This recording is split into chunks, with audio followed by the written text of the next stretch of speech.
Stop that. Stop that. Stop that. I hear him chat to the noise. Move too quick, can't stop for the talking. I hear him chat with the walking. Just too sharp with the prize. White girls let it tell me I'm awesome, yeah. Hot like fire on the pan. If you wanna touch my please use caution. Cold like 0 degrees. I'm out the cage, gotta let out the beast. Revolutionary, gotta let out the streets. Locked in a cage, I'ma let out the sheets. We came for one man, forget my peace. You take the west side, take on the east. I'ma put him in the cage, never let out the. I hear him chat to the noise. Move too quick, can't stop for the talking. I hear him chat with the boys. Not so tough, but mans keep walking, yeah. Just too sharp with the prize. White girls, let it tell me I'm awesome, yeah. Hot like fire on the pan. If you wanna touch my please use caution. Stop that. Stop that. Stop that.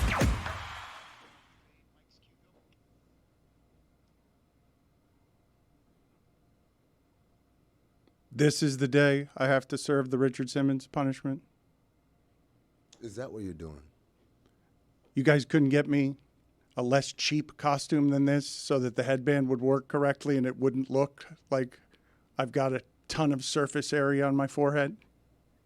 I mean, that's the point, right? No, the point is it's supposed to fit snugly so that this can look like No, we pride ourselves on historical accuracy, so that's the Richard Simmons. Yeah, he had a lot of surface area. Oh, all right. Yeah.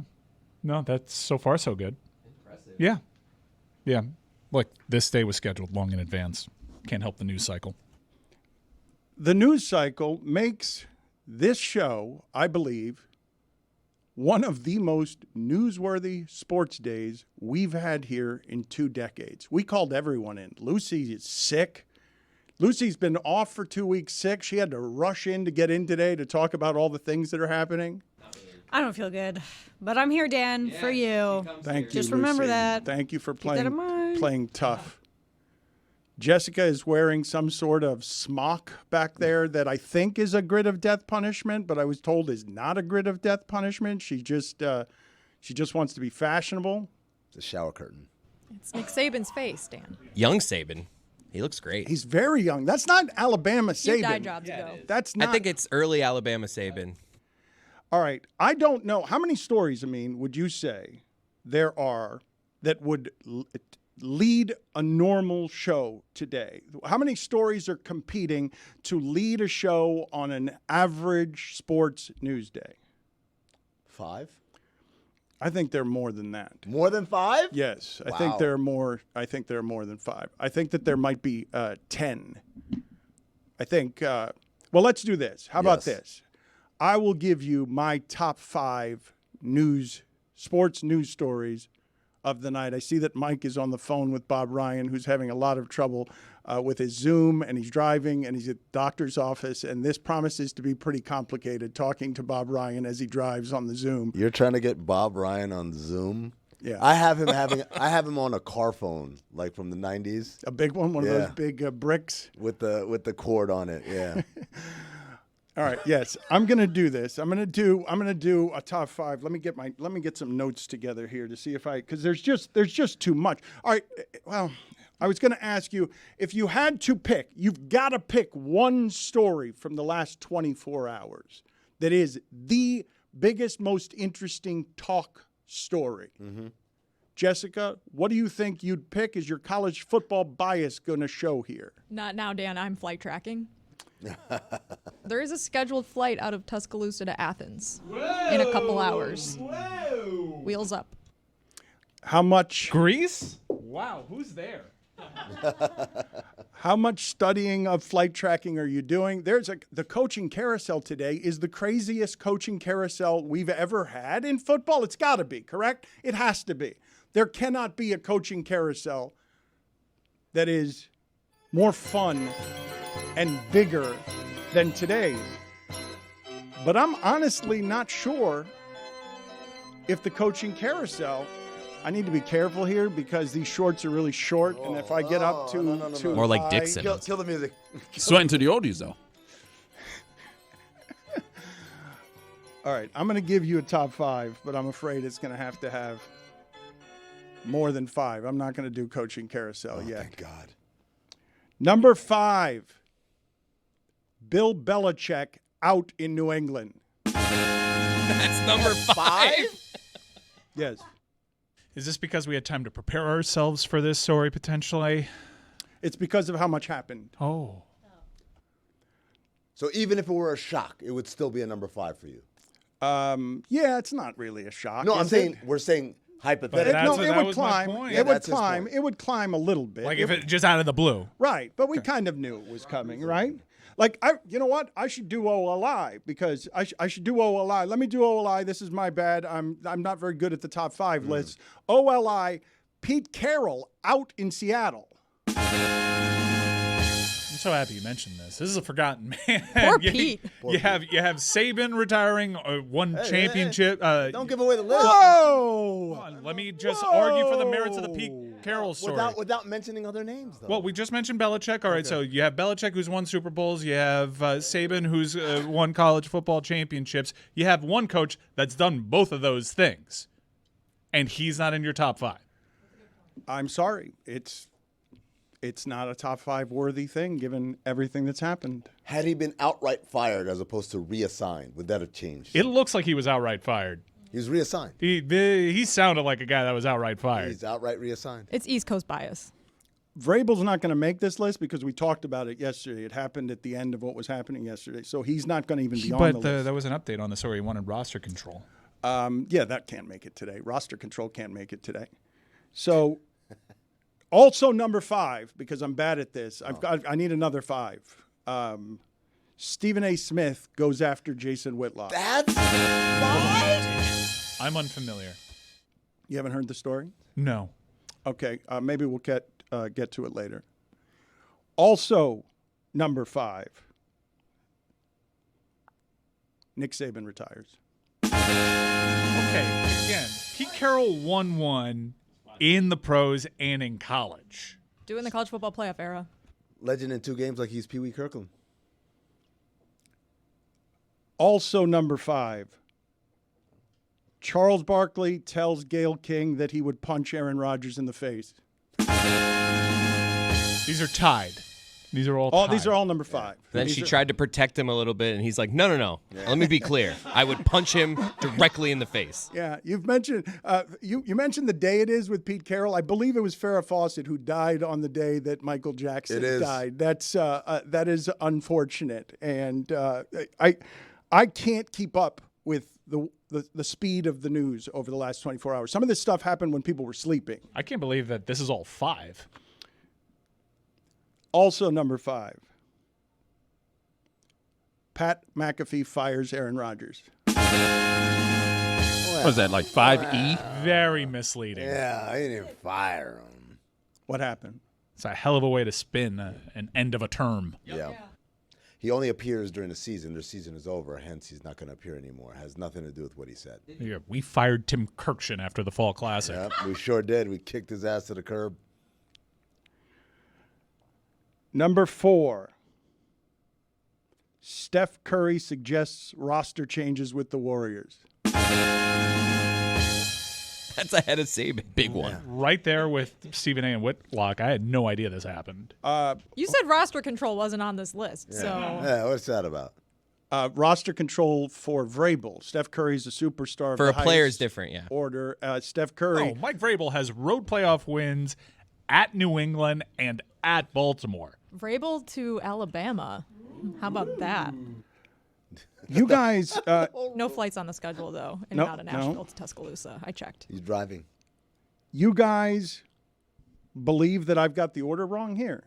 Yes. Yeah, that's Absolutely. Well, you don't even know I what need I've to got hear the next, rest of the though. list. You Yeah, I guys need don't to know hear the what I have rest. next. Like that's how. Why are you judging my list? I mean, Steph Curry, forgive me, suggesting roster changes on something that's dynastic and now more than Belichick and Saban on. again, it's not bigger than Pete Carroll. It's not. No, Pete Carroll won a championship in college and in the pros. If you told me Steph Curry asked for roster changes, meaning Draymond and Clay got to go, then yes, that's a huge story. But if we're talking about Moses Moody and Jonathan Kuminga, yeah, not a story. Okay, so it's my list. No, he's got a good point. Yeah. Number 3, Haywood Highsmith career high versus the Thunder. Dan, embarrassment of riches for the Miami Heat. Ignore the score from last night. Haywood Highsmith was great. Ignore the fourth quarter. I have no problems with this one. Number 2. Big game for the Florida Panthers tonight. It's 90s night. Yeah. Anytime Anze Kopitar comes to town, you could throw the records right out. Anze Kopitar and them boys coming in.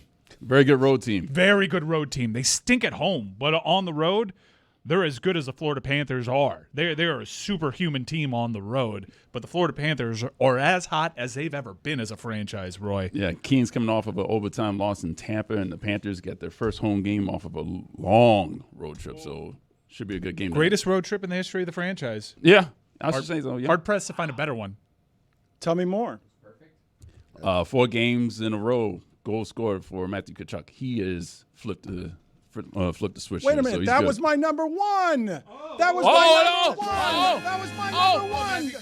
Flipping the Tkachuk, switch? a hat trick, flipped Wow. the switch, a hat trick in a period. Matthew Tkachuk is back. That was my number 1. I think this might be the best Florida Panthers team ever. And I know we've said that a lot recently, but this time I mean it. I meant it. You know what's weird is I meant it all the previous times, but they found a way as a franchise to keep getting better. And this I know we've Sam talked Reinhart, y'all. ad nauseum about Sam Reinhart. Is he going to get Nylander money? It seems like they've perfected the Maurice system. It took them like a year or so to Paul like really Ball. figure it out. They're playing it now. They figured it out. It can't be Paul Ball. They play with a puck. If you Nah, can that's only, great. Paul Ball's great. If you can only bring one back, Montour or Reinhart, who are you going? I'm going Montour. You I got think to I focus go on your defense, though. Yeah, But that's tough. That's a look, tough decision. I am not going to forget who Brandon Montour was that last run. Okay, I got a lot of tape on Sam Reinhart, and we got to give credit to Barkey because Barkey has made Sam Reinhart into a Hart Trophy potential finalist. This is crazy. He is the perfect line mate for Barkov. Let me go around the room since there were so many objections to my top 5 list, and you guys think I got it all wrong. Let me go around the room. I want all of you to pick a single story. You're only allowed to pick one. What was the biggest story in the biggest talk story in the last 24 hours? The reason that all these people are here today because they want to hear from me after getting very tired of hearing me talk about all the ESPN stuff. But there are a couple of stories here that I believe I am uniquely informed on. I've got my choice, but it ain't the stuff happening at ESPN at all. But I think that's the talking point today. I want to go around the room. Jeremy, you can only pick one. Oh, I didn't even mention Tiger Woods firing Nike. We didn't fire them. Again, that's the end of a term. You're confusing the end of a term with a firing. And if someone were to fire someone in that scenario, it wouldn't be Tiger. That's just so they can pay more money to Dan Lanning to stay, right? I don't want to talk to Jeremy about this. I made a bad decision. I mean, what was your? Whoa, no, I didn't even. You're just getting skipped. No, because I know what your bias is. I'll come back to you, but I've got a decent guess what you're going to go with because your bias is absolute and it's bothersome. It's annoying. I mean, UCF? what is UCF upsetting number 3 Kansas. I guess Dan. we're going to it now. It was amazing. Go sit in Kansas City. Oh. Sit in Kansas City. No, not Kansas City. Well, they're in Kansas City. Lawrence, Oh, man. Yeah, Lawrence, Kansas. which is. Do you know there's a Kansas City, UCF Kansas, big and a time. Kansas City, Missouri? They're border towns. Go Only sit- blue say blood what? in the state, Dan. Go sit in Lawrence, Kansas. When I went to Kansas City, the entire time, I thought I was in Missouri. I was in Kansas. What? Is MCI the airport I should have been looking for? Imagine, I'm in my car driving to a Chiefs game, and I saw a sign that said, "Welcome to Missouri." I was like, well, where the hell was I? Chris Cody's worried he booked a flight to the wrong I was just state making for sure. the Chiefs game. MCI? All right, we're good. Dan, if I may go next, I think the biggest story is the Miami men's basketball team last night losing at home to the worst team in the ACC, the Louisville Cardinals. That is a hugely underreported story happening right now in sports. Last night was the worst night of my life. It was the worst night of my I life. believe you. Tough night to be a blue blood in college basketball. Tennessee gets upset. the by last Mississippi State. couple of nights in college basketball have been crazy. I cannot believe my blue-blooded Miami Hurricanes lost to a football school. I see what everyone's doing here, Dan. They're being all zany. They're going off board. Something like, clearly I the would big like topics. serious. I was being serious. I couldn't choose Earn Guy. I got so you. I went with Miami and Louisville. I got you, Dan. I would like serious. It's Lopez falling to the Cyclones in the second round. How do the Cyclones have the best two backcourters on the planet? How did that work out? Manu and Lopez on the same roster. Now, I know you're thinking the sport has changed in front court. We should emphasize that. But no, not when you have an opportunity to take Lopez. Straight from the Basque Country, Dan. All right. The back row is behaving as the back row does. I now want serious answers Douglas to my went question. number 1. What are the Warriors doing? I want, Lucy, you follow me. You're the only one around here willing, because you're newer, to actually take suggestions. Well, first, I can't believe I came in for this. Wow. Seems like a bad decision on What my a day. part. Jam-packed. We haven't talked about Caitlin Clark selling out Mackey Arena last night. We are She had the best shot that didn't count. It was so beautiful. Sold out. They averaged 4,000 people a game, 14,000 last night for my girl. I gave the stat in passing the other day that since 2020, Caitlin Clark has she's got 10 40-point games, and Iowa football has 4. That's amazing. It's a low bar. So It is, but it's still kind of amazing. So no one's going to be serious about this. Roy, what would that be? was very serious. what would What are be- you talking about? Roy, give Dan what he needs here. Yeah, absolutely. It's Alexander Barkov not being we voted are into zany. the All-Star We're a game by the zany fans. group, Dan. Egregious. So how does that work? They each automatically put one representative from the team, and then there's a fan vote? That's right. Yeah, Well, that's- We're a zany crew. Sergei Bobrovsky, however, Hi, he's going to be in James. the All-Star game. Bob is going. Yeah, Buzz he just voted saw. second. So we got Bob and Rhino. Okay. Well, that's a little bit better. Do you think Chucky's playing himself into it? No, really not. no. That's It's too late. That's an embarrassment of riches. I don't suppose Mike would have a serious suggestion. It's Pete Carroll. Yeah. Clearly. He means that. I mean, you want to talk about all these other coaches. A guy that won in Belichick's sport, beat Belichick, by the way, and a guy that won in Saban's sport, only one out of those two that's being talked about right now. He's the only one that's gotten both. Yeah, and he looked like he got forced out. He sounds like a man that still wants to coach. I'd be really curious. Play the carousel music again, because a lot of people. Ah, damn it. We are in love My with. quads can't take this. We are in love with leadership. He did it a different way. He was ahead of his time.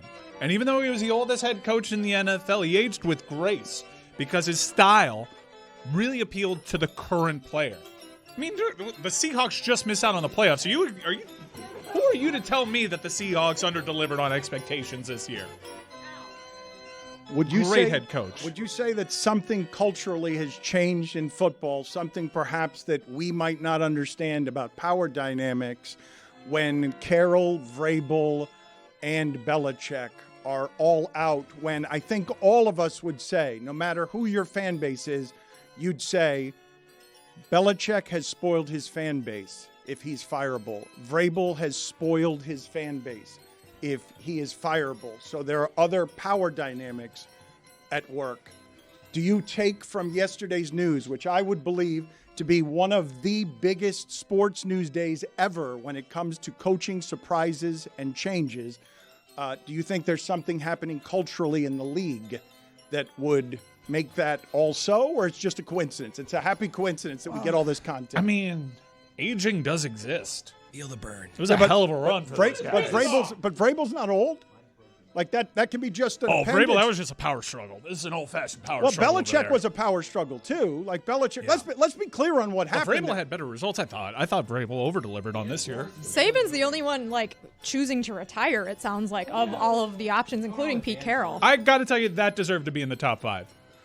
What was the biggest surprise from all of them? Pete Carroll, Vrabel, and Saban. What's the biggest surprise where you're yesterday going, Vrabel. Saban. I'm gonna say it's Lopez falling to the Cyclones. I think the Saban retirement's been rumored for the last 2 seasons, I feel like we even talked about on the show when they were struggling at the beginning of the season, like this could be it, guys. So I don't know, I wasn't that surprised by it, to be honest. I haven't looked around. I haven't checked the research, but I've got to assume that Saban and Belichick doing that on the same day, that's never happened before. 2 coaches of that kind of greatness stepping away from their stability. So different days, and we think that's with intention because, you got to clear out the news cycle for Bill they're Belichick. besties. But it did happen the same day in that Pete Carroll got sacked. within 24 hours. Within the same Fair 24 hours, Saban and Belichick. And Carroll. There's just no way that kind of legendary leadership on the same day. Are you doing a bit where you're leaving Pete Carroll off of this? Because there's a Venn diagram and Pete Carroll sits at the middle of it. I actually changed my answer. Pete Carroll did actually shock me, and I feel like it shocked him because if he had known and kind of planned ahead, they would have each chosen a different day, right? Oh, yeah. Like, there's no way Pete Carroll wants to be leaving Seattle the same day Saban's retiring. Can America take a lesson from what happened in the last 24 hours with football coaching? Old people, really old, over 70-something, retire. What's going on with getting Bob Ryan on the Zoom, Mike, speaking of that? Oh, wow. He was trying to explain to me, he's like, I told you already, I'm only on my phone. I can't do Zoom. I'm like, no, Zoom is our onboarding system. Like, you can treat it like a phone call. He's like, all right, so you call me. I'm like, that I can't dial out, Bob. Bob, you're just going to have to trust me on this one. Click this button that I'm sending to you, and you're good. He's like, send it to this other number. So I don't know if this is going to work, but Mac boy, Brown, am I enjoying the ride. Mac Brown just heard Chris Cody and was like, what the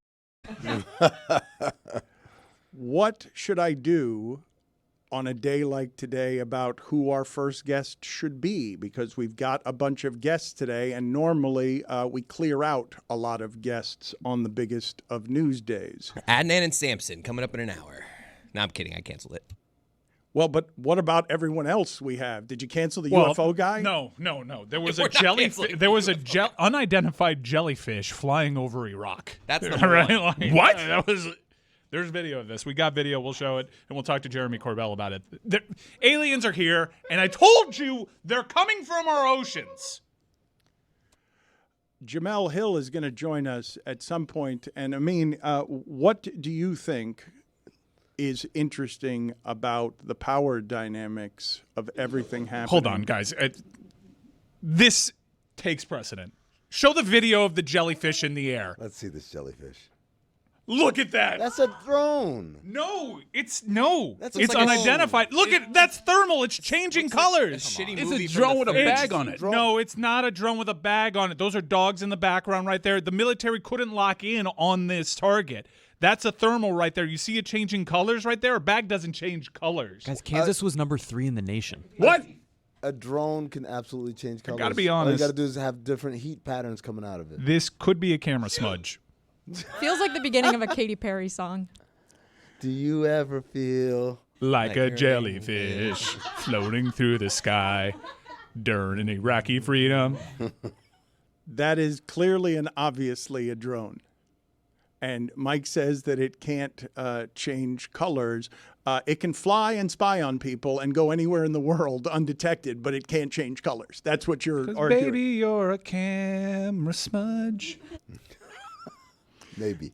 I'm pretty sure when it first came up, I did think it was a camera. So smudge. Jeremy will when he joins us today, because we got to talk about this story today. Jeremy Corbell, there is apparently video. Now this is not the video of this thing settling over a body of water, and within a half second, dipping into the ocean, only to reemerge and disappear in the sky just as quickly as it appeared. It's crazy, and our military didn't have an answer for what they saw that night. And Corbell will have all the answers. An answer, and we're going to play that video later. Because, that video comes to us courtesy of Jeremy Corbell. Okay, because what's happening here, have you seen the huge numbers that our alien feed is doing out here on while it sort of tries to study what's happening at Bayside, where there were 50 police officers chasing 8-foot aliens the other day? I fully believe that this video that Jeremy Corbell has provided of this unidentified jellyfish was put out there to distract us from the news of Pete Carroll getting let go from Seattle. Isn't Corbell like the cheap champagne? Yep. It's with a K, though. Oh, sorry. Almost an ice cream, too. Corbell. You guys really petered out there. You guys had so much Carrolled out. Good stuff. Honestly, my quads are on fire. My junk hurts from doing that. I know what a lot of you are here for today, and we will get to it shortly. But since I have your attention for the moment, I just want to report of a story that's probably not going to get a lot of attention. But a federal court order has directed the U.S. Marshals to seize all of Miami City Commissioner Joe Carollo's possessions, including his Coconut Grove home and other properties, months after the commissioner lost a multi-million-dollar civil lawsuit.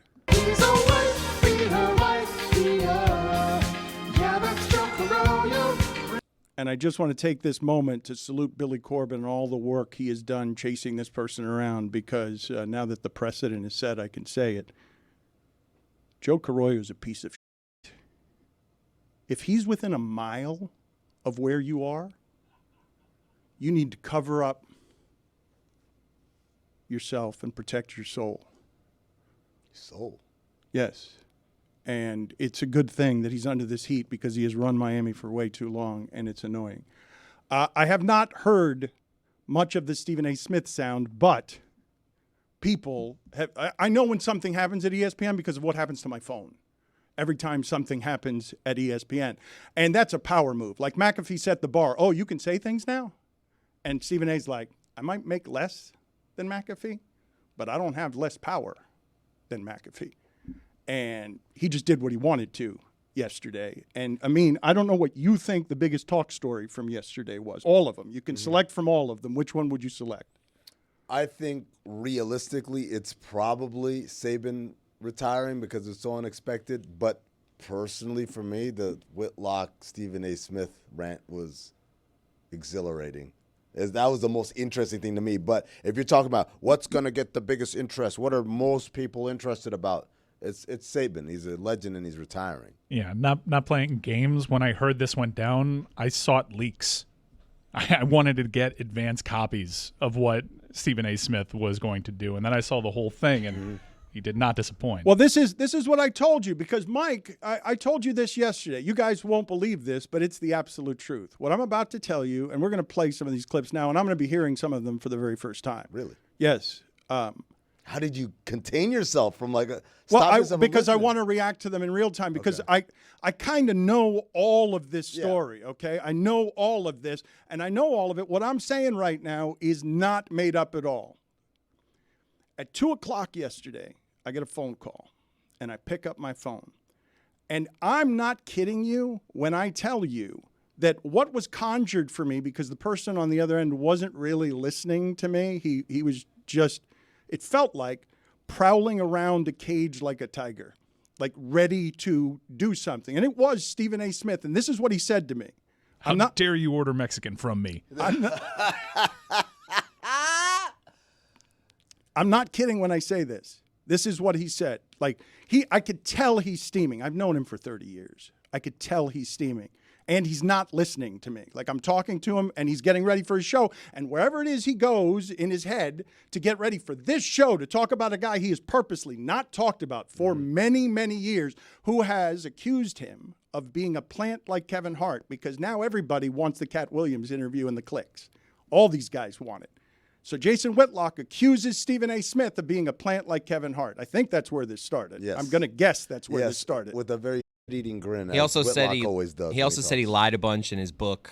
There's a lot of things Whitlock has said. Stephen A. Smith is a plant like Kevin Hart. He always has this grin on his face when he's talking, because he feels like, oh, I know so much that you guys haven't noticed. He's a plant like Kevin Hart.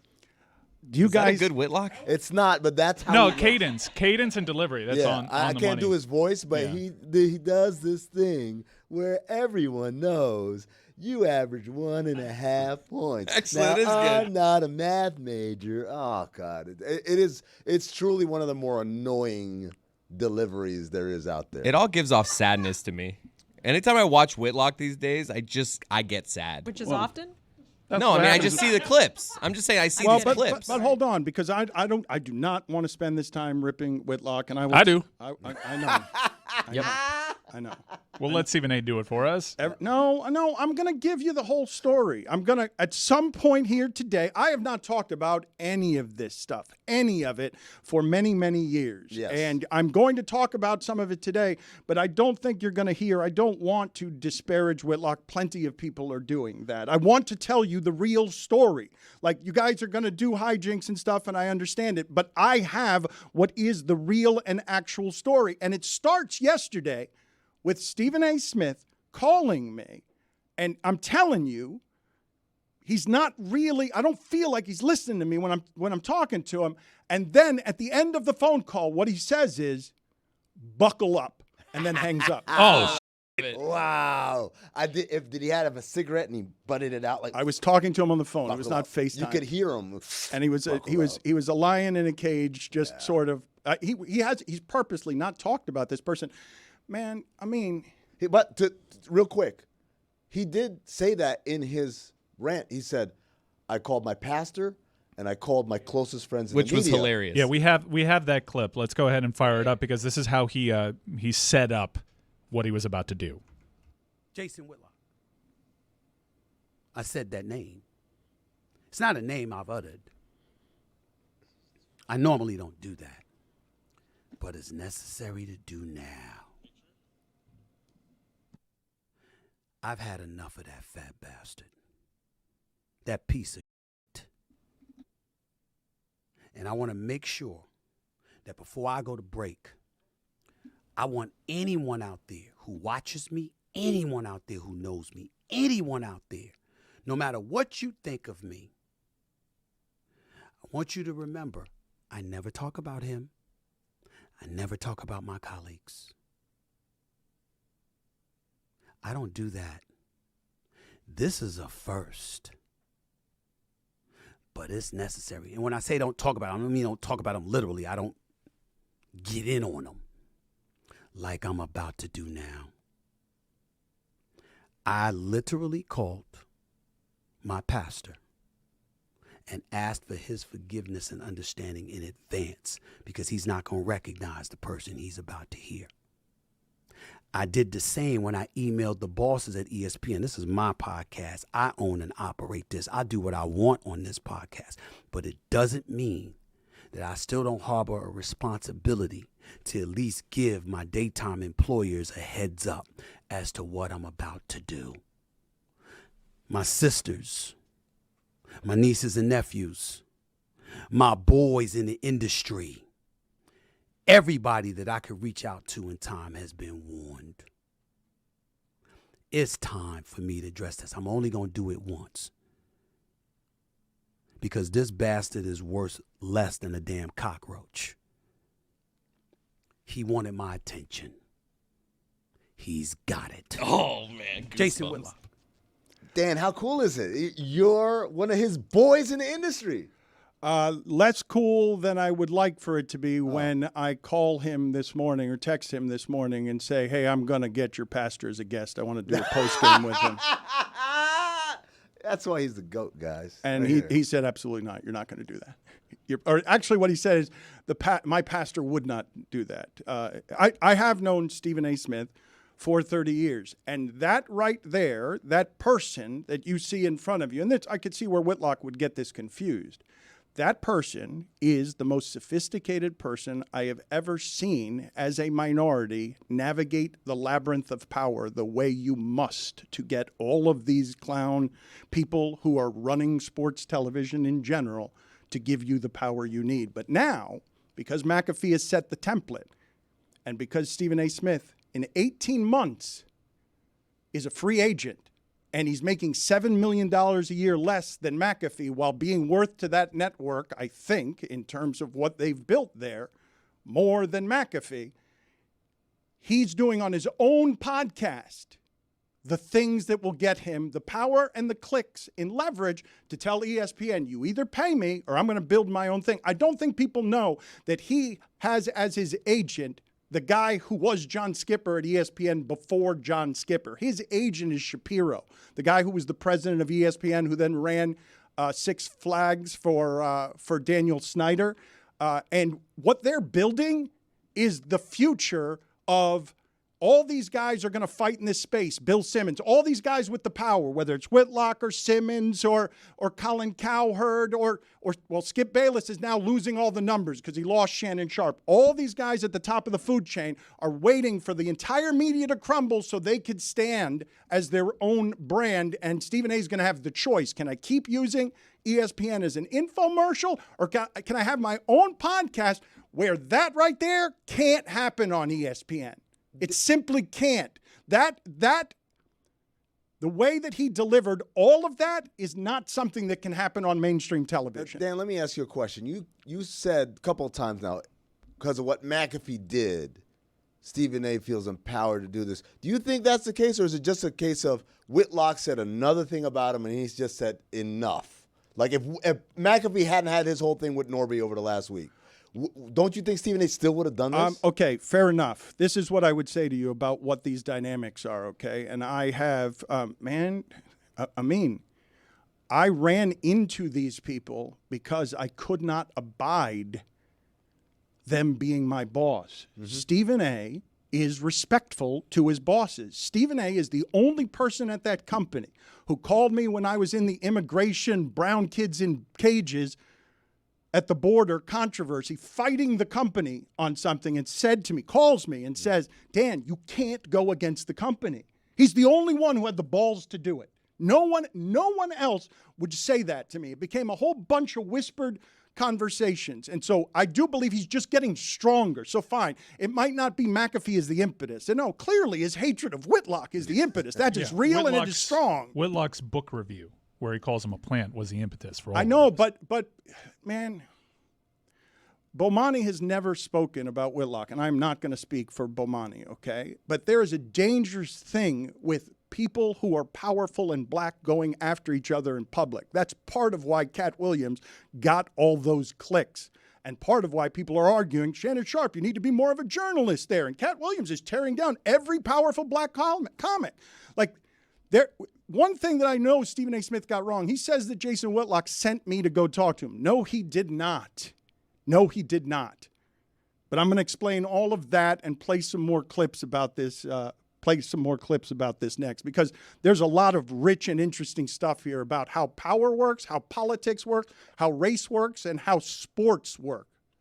Mike Ryan, play some of this sound, because like I've said, I've only gotten it in bits and pieces, and I haven't heard most of this. Yeah, so this sound is rich. There's a lot. We're still combing through a lot, but you made reference to the allegation made that Whitlock sent you and Isaiah Thomas, the former NBA player. Well, there's two former NBA players. The really good Hall one, of Famer. the Hall of Famer, the Detroit Piston bad boy, to go to Stephen A. Smith to get him to open up a line of communication back to Jason Whitlock. Here's that clip. The same Jason Whitlock, that guy, is the same guy that sent both Dan Le Batard and Isaiah Thomas. Isaiah Thomas, the two-time champion, the Hall of Famer, one of the greatest point guards in NBA history, now working on NBA TV. That guy, that same Jason Whitlock, sent those folks to talk to me. Please, is there something that could be worked out? Can you forgive him? Can you talk to him? My words and my promise to them was that I want nothing to do with him. I will never hurt him from getting opportunities, but I'll be damned if I'm going to help him by being associated with him in any way. Do you know why I said that, ladies and gentlemen? As black people, and I guess I was wrong. I should say at this particular moment in time, I was wrong to call him a fat bastard or a roach and all of this other stuff, because that's not my name for him. My name for Jason Whitlock is religiously Cain. C-A-I-N. You see, a lot of black folks, we talk about how we're the original man on the face of this earth. Well, that means Cain was the original murderer, because he's the one, according to the Bible, who killed Abel. That's Jason Whitlock.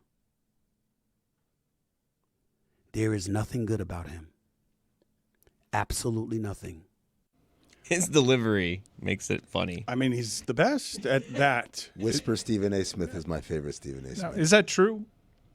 It is not the way that I understand how he arrived according to the at Bible. that conclusion. Yeah, I think I was that's talking about accurate. Kane. Is he left-handed? Put it on the poll, please, at Le Batard Show. Is Stephen A. Smith's hatred biblical? So did Jason Whitlock send you and Isaiah Thomas? Well, I don't know We about got together. I don't know about the Isaiah Thomas story. No, that's not how that happened. I understand why Stephen A. would see it that way. And I'm fuzzy on the details of exactly why it is that Whitlock and he were beefing. I think it's because Stephen A. denied that he had said the N-word on First Take, and Whitlock called him a liar and other things. And then because I knew Whitlock and I was friends with Whitlock, felt genuine remorse from Whitlock. And so I'm like, let me see if I can call Stephen A. Smith and see if anything can be repaired here. And Stephen A. Smith said nothing would be repaired here, and don't even speak to me about him ever again. Okay, so he makes reference to a Deadspin article. Was that the impetus for all of this? Because I have here what I think is the strongest criticism of Jason Whitlock and this entire stuff, but you just opened up the door to skip to that. I do want to get back to your aspects of the story, but here is Stephen A. Smith referencing a Deadspin article that was basically a part of, if I'm following this correctly, part of the start of this beef. Did you tell them that once this same article in Deadspin came out, weeks later you wrote a lengthy apology to me in an email, begging me to forgive you, pointing out how you were betrayed by this particular writer, so you know how I must feel that you betrayed me? Did you tell the folks that, you bitch? Yeah. Did you tell them? You fat piece of shit. Did you tell them that? Got the names. We got Jemele Hill. We got Howard Bryant. You want me to bring up the other writers that wouldn't work for you? Why it took you nearly 2 years to get an article out? Because you ran that shit so bad you were running it into the ground?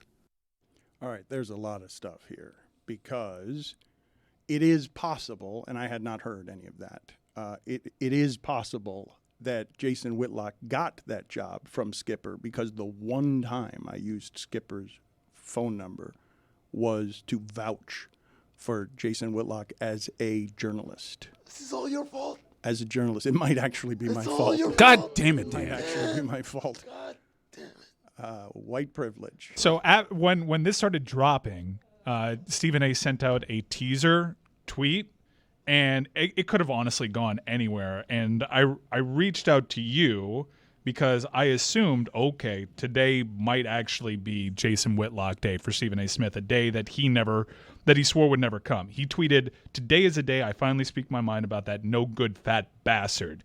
So I texted you just on the off chance, are you the no good fat bastard?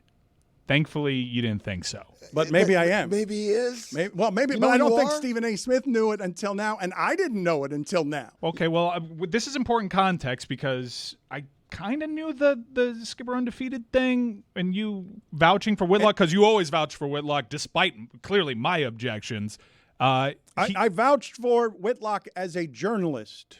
No, All right. Well, he does invoke your name one more time here with regards to Whitlock, and this might actually make the whole picture complete here. Let's fire that up.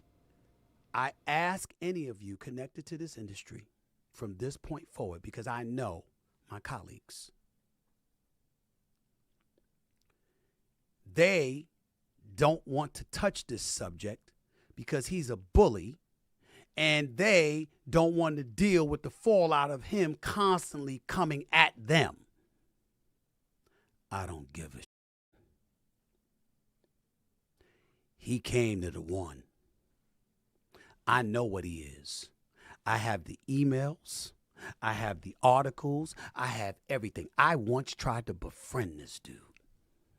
I don't talk to him because he betrayed me. as he has others.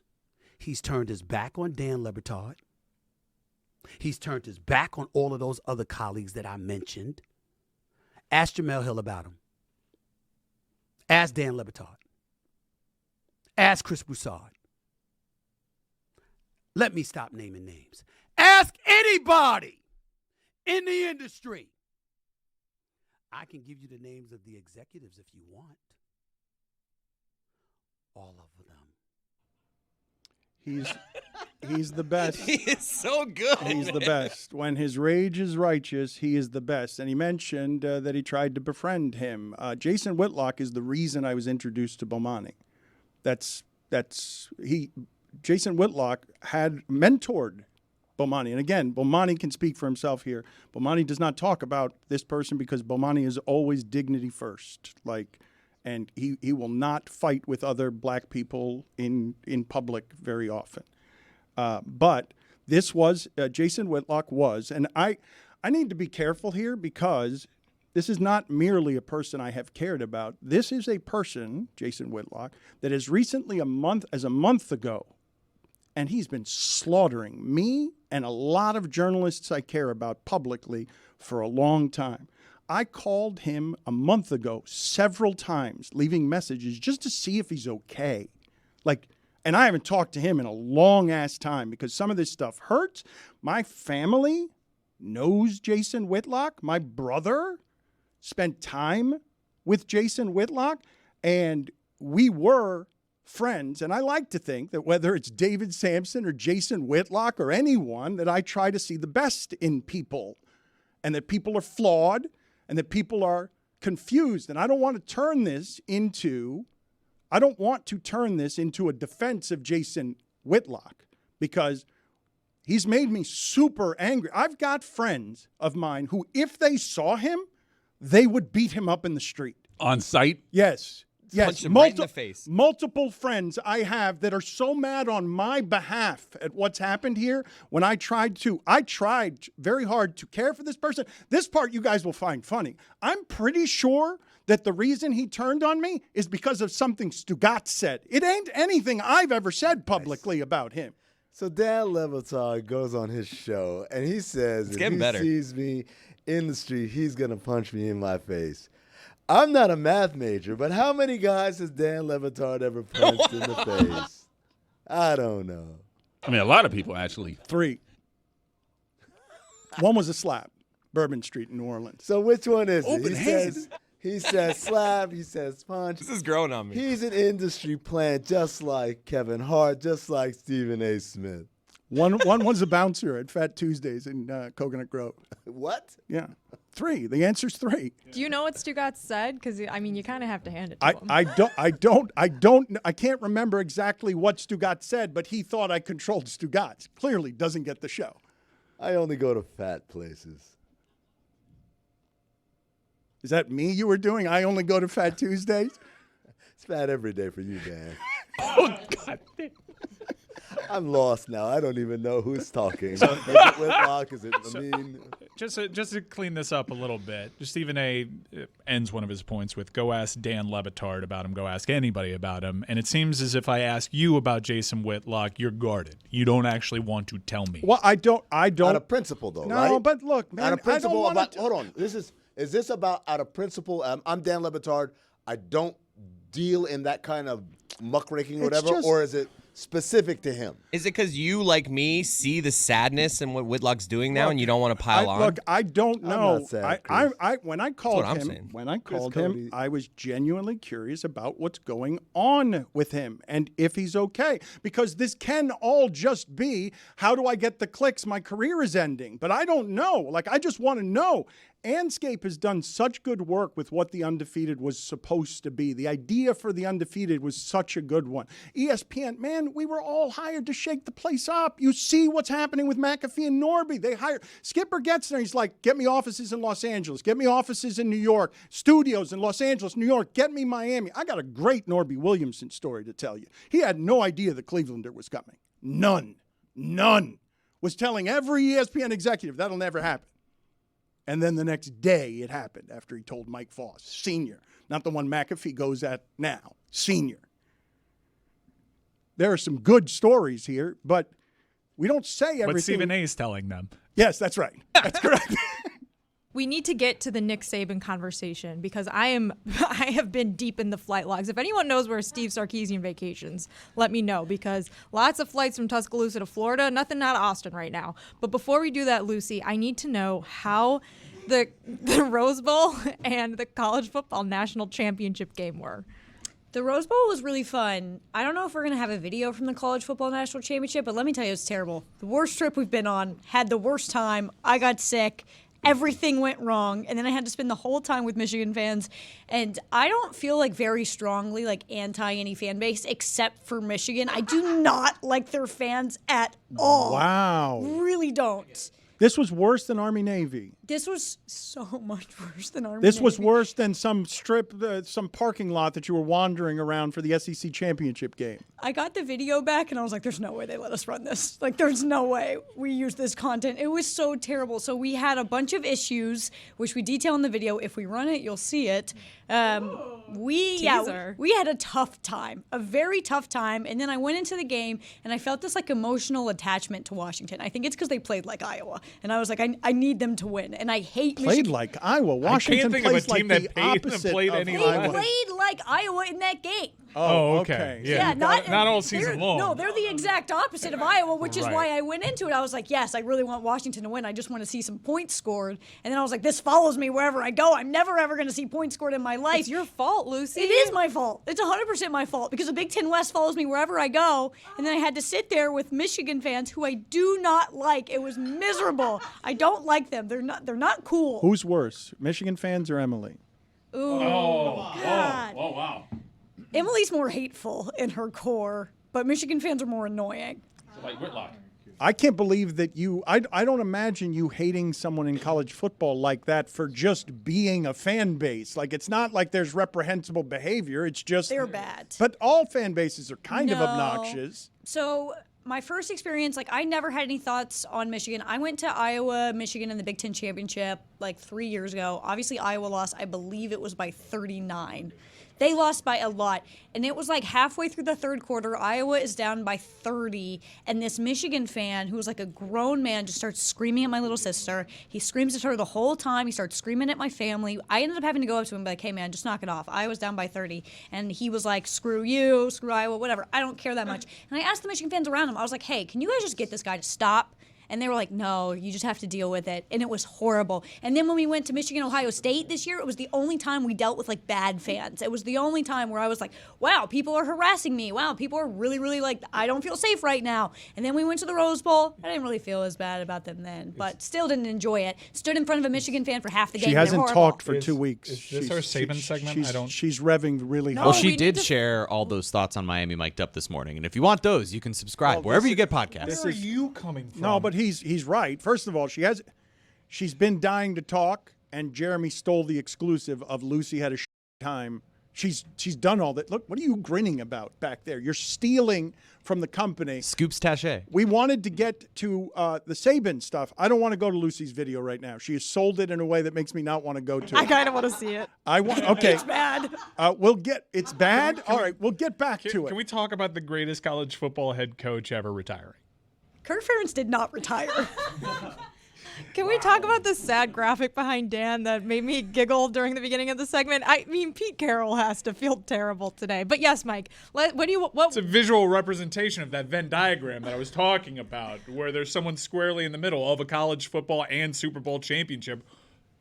Pete Carroll did it, but He's 30 feet back, but in the middle. yeah, I think I found myself doing the college football thing, which was, okay, wow, that's huge, shocking news. Let me already go to what this means and how people react to it, because that's a domino that's going to fall. And you have all these kids being able to enter the portal, and whoever comes from another school is going to go to that school, and then those kids jump in the portal, and all these jobs are going to jump. And I'm not going to play the carousel music, but this is quite possibly the biggest college football domino to ever fall. This guy ran this sport. More than Bear Bryant. And I know that in the NIL era, which is still very short-lived, he didn't actually win a title. And you could actually say, Nick Saban, you're probably getting out at the right time, not just because of your age, but because of the way that you ran college football. The very early days of NIL have told us and have shown us that there's going to be a bit more parity, a bit more of the talent going to different places. So this is a great time for him to get away from the sport. What's shocking is that while we said this might be happening, he was interviewing coaches 2 days ago. So he made up his mind to do this right now, like David Sampson would say. Now. And it left Alabama without a real plan, and it'll be curious to see what they do. But I do want to talk about somebody that dominated the sport in ways that no one ever has, and we can say definitively that is the greatest college football head coach of all time. Yeah, there's not even a GOAT debate, I think, with Nick Saban, which is why it's like there's so many things you can talk about. You can talk about him winning all the championships and having this like endless supply of guys, more first-round draft picks than losses in his career, which is just insane. But I think you could probably also make an argument that the reason college football is as good of a product as it is now and is worth so much money and why the SEC is so powerful is because Nick Saban upped the game for everyone else. Yep. Everyone was always trying to get to where he was in coaching, and it made the product better because he was so good. It's interesting to view it from the prism of Miami because he failed here and hard stop. And he never wanted to be here. Wayne Huizenga was a very wealthy man who simply convinced him that he wanted to be a pro when Nick Saban didn't want to be a pro. And he told Nick Saban, if you ever want to leave, you can just up and leave. If you think you're right that you're not going to like this, you can leave. And so Nick Saban left. And everyone in Miami fell on his head, including me in a way that I regret now because I was too poisonous. And it was easy. It got a lot of applause. But Wayne Huizenga wasn't mad. He said, no, of course, that's the deal we made. I told him he could go back. He was a mediocre professional coach and the best college football coach we've ever seen. Of all time, won a championship at LSU, went to the pros, had difficulty in the pros, and after saying, quote, I'm not going to be the next Alabama head coach, so you can quit asking, and he then became the Alabama head football coach. Yeah, it was a little toxic. Our show had years worth of Saban songs, and Saban is a liar. Do you have any of those? You should get some of those. I need to make sure that they've aged with grace. But you guys made up. We've had Saban on the show since. He regrets how it went about, and I know you certainly regret your reaction to it. I was calling him a vacuum cleaner salesman. In the time that Nick Saban left and went and had an entire second career as a college football coach, winning 6 national championships, the Dolphins won 0 playoff games. And if you combine the amount of championships that Bill Belichick and Nick Saban won, 13, that's more wins than the Dolphins have had in a season since 1984. It's fascinating that you say that because Nick Saban was only derailed in the pros, I believe, because the doctors told him to take Dante Culpepper instead of Drew Brees. If he'd taken Drew Brees, he might still be with the Dolphins, coaching the Dolphins and winning and being Belichick, because I would imagine that Saban could have turned Drew Brees into what Sean Payton turned him into. I'm curious if Mike and Lucy and other college football fans agree with me on this, but I've hated Nick Saban for most of my life because he's been so good, and Alabama's kicked my team's ass so many times, especially in the national championship game. I mean, absolutely hated the guy. Used to tell people that he was the devil. And the last few years, like, I've really done a 180, and I really admire how dominant and how good of a coach he's been.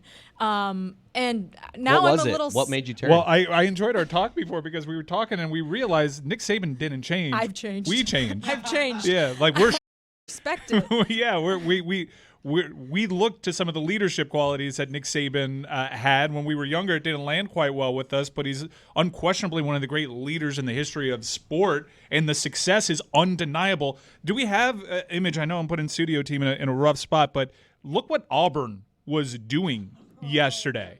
And Holly Anderson, I think, pointed out correctly, this is the biggest little brother energy I've ever seen. But Auburn, who famously, after big signature wins, throws toilet paper into the trees that were poisoned, by the way, by an Alabama fan, they took to the streets and started TPing trees out there in celebration because the reign of terror that was Nick Saban's time at their arch rival Alabama is gone. And every fan base, all of your group chats were lit up from Texas A&M to Notre Dame to even Miami to schools that you never even thought they had a chance. Now all of a sudden the door creaks open a little bit wider. Auburn, they're super excited. Miami's super excited. FSU super. Everyone's excited now because this guy who ran this sport in ways we've never seen before is gone, and there is almost no way whoever they get can replicate that kind of success in the college football day and age we're in right now. Juju, please put it on the poll. Can toilet paper ever be the ultimate sign of respect? I think one of the funnier things is like looking at Auburn specifically, they made that Hugh Freeze hire and tanked their own like public image simply because he could beat Nick Saban. That is literally the only reason they hired him. That just shows like how important this guy is to college football, to the SEC. Like obviously there, like Jess said it, there's no debate. He's the greatest of all time. I need to hear from Stu Gatz. Do teams still have to do it against Alabama? We'll see who ends up being the coach, and that's a discussion. Who would want that? Who would want to fall? Both of Georgia? we could talk about the Patriots too. If I'm a coach looking for a job, I know someone obviously is going to take it, but that is just obviously a tough act to follow. It's harder to follow Nick Saban's. We're going to do sports. Which job is tougher to follow? Alabama. Alabama was just in the college football playoff, and that is an impossible sport these days to manage. That is a very difficult job, and no one from the pros really sees the appeal in doing that right now. I do appreciate that Nick Saban's final act in college football was to write a letter of recommendation to the NCAA that they give to Tua Tagovailoa an extra year of eligibility because he didn't have to pay the check. Stop it. I knew there was going to be a Miami angle to this. Is Cristobal going to get an interview, Mike? No. I heard things Look, if this was 2 years ago, Mario Cristobal would honestly be as well positioned as almost anyone. What happened since? He lost to Middle Tennessee State, and he refused to take a knee, and yeah, it's been okay, cool, very cool. We're not thinking about you, No, Jamie. not at all. Mario Cristobal did Beat have Kansas a big hand yesterday. in Blue blood. Cool. I'm done talking to you. Forever, possibly. I like that's like, who would want to follow Nick Saban? I don't know, a psychopath? And famously, college football coaches are all psychopaths. Sark's on the phone right now. Right now. We played a clip earlier of Stephen A. Smith and his Whitlock takeout saying, ask Dan Le Batard, go ahead and ask Jemele Hill about Jason Whitlock. So we've asked Dan Le Batard, and he's been reserved. So we're going to try our hand at asking Jemele Hill. Okay, and we will ask Jemele Hill about what I believe to be the most important story of the day, which is Lucy's intense hatred for Michigan fans. Because, oh wow, Jemele agrees with that one totally. Lucy says They're she's the worst. Lucy says I can relate. they're the worst, Jemele? Michigan fans are the worst? I thought all fan bases, any fan base that's caught up in the identity politics of being a regional sports team that wants to be believed in nationally, I thought all fan bases are kind of obnoxious that way. Yeah, all fan bases have a different levels of being obnoxious. I mean, I don't know if Michigan would be my number one, but they would probably be in my top five. And I think this year, if we were just doing it based purely off this college football season, they would by far be the most obnoxious fan base, because with all of the speculation about whether or not they stole signs and cheated, they turned themselves into victims so badly. Like this whole Michigan versus everybody, like all of these wounds were self-inflicted. So it's just not rational. No fan base is really rational, but it was the martyrdom. It was the victimhood.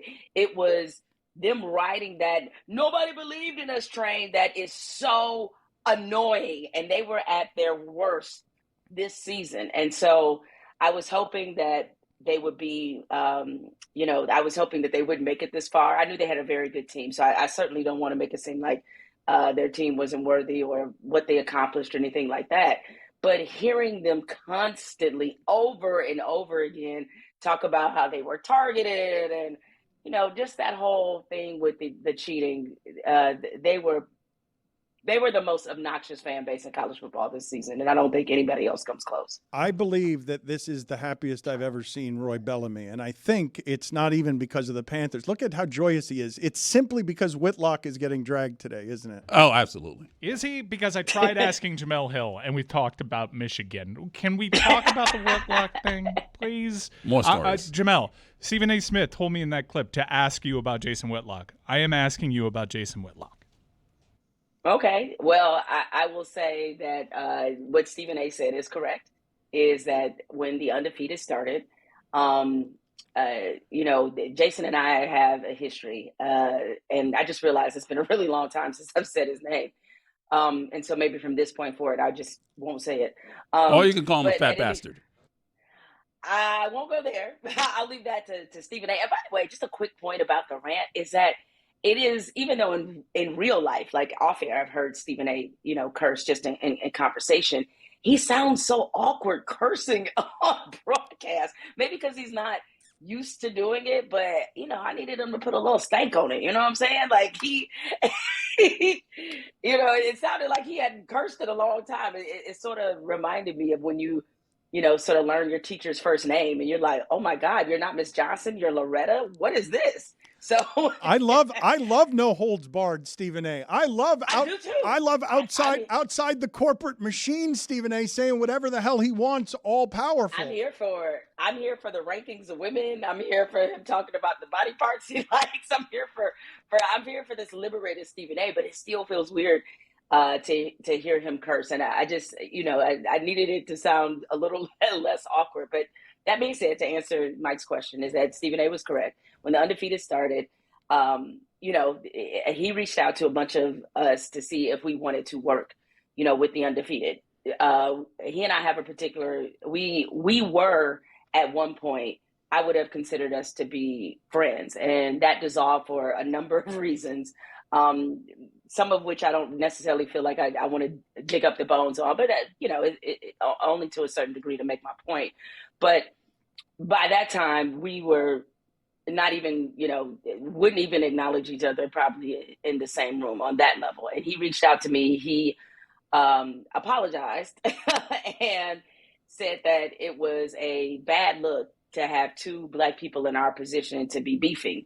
And that he would like me to do some work with the undefeated. Now, I thought that it was such a terrible idea for Skipper and to hire him to do this. I don't know why he did. And I told Skipper that. I mean, I told him that at the time that, like, this was not. We've learned it's Dan's fault, Jemele. We've learned today it's Dan's fault. Wait. I found that out later, and I almost started to be like, Dan, like, us dude, too. What would make you think this was a good idea? God damn it, Dan. This is what happened. Jemele, this is what happened. It wasn't just me. It was me and Simmons, right? It's Whitlock. I know. I heard that too. And Bill Simmons. Yeah. Whitlock asked us to make a call vouching for him as a journalist. And we did. And I made not the joke, but I just said earlier in the show, how's that for privilege? How does the Black guy get power? It's the Black guy who's against all the other Black people chosen by the two white guys and the Cuban guy. That is my main question to you, Dan. Did you ask any Black people about I did well, but Jemele, I was vouching for him as a columnist. He was a good sports columnist. Well, I didn't want to totally derail this conversation, Dan, but I did notice you were dressed rather strangely. But I'm not here to judge. Well, if this is how you felt this morning that you wanted to dress, then here it is.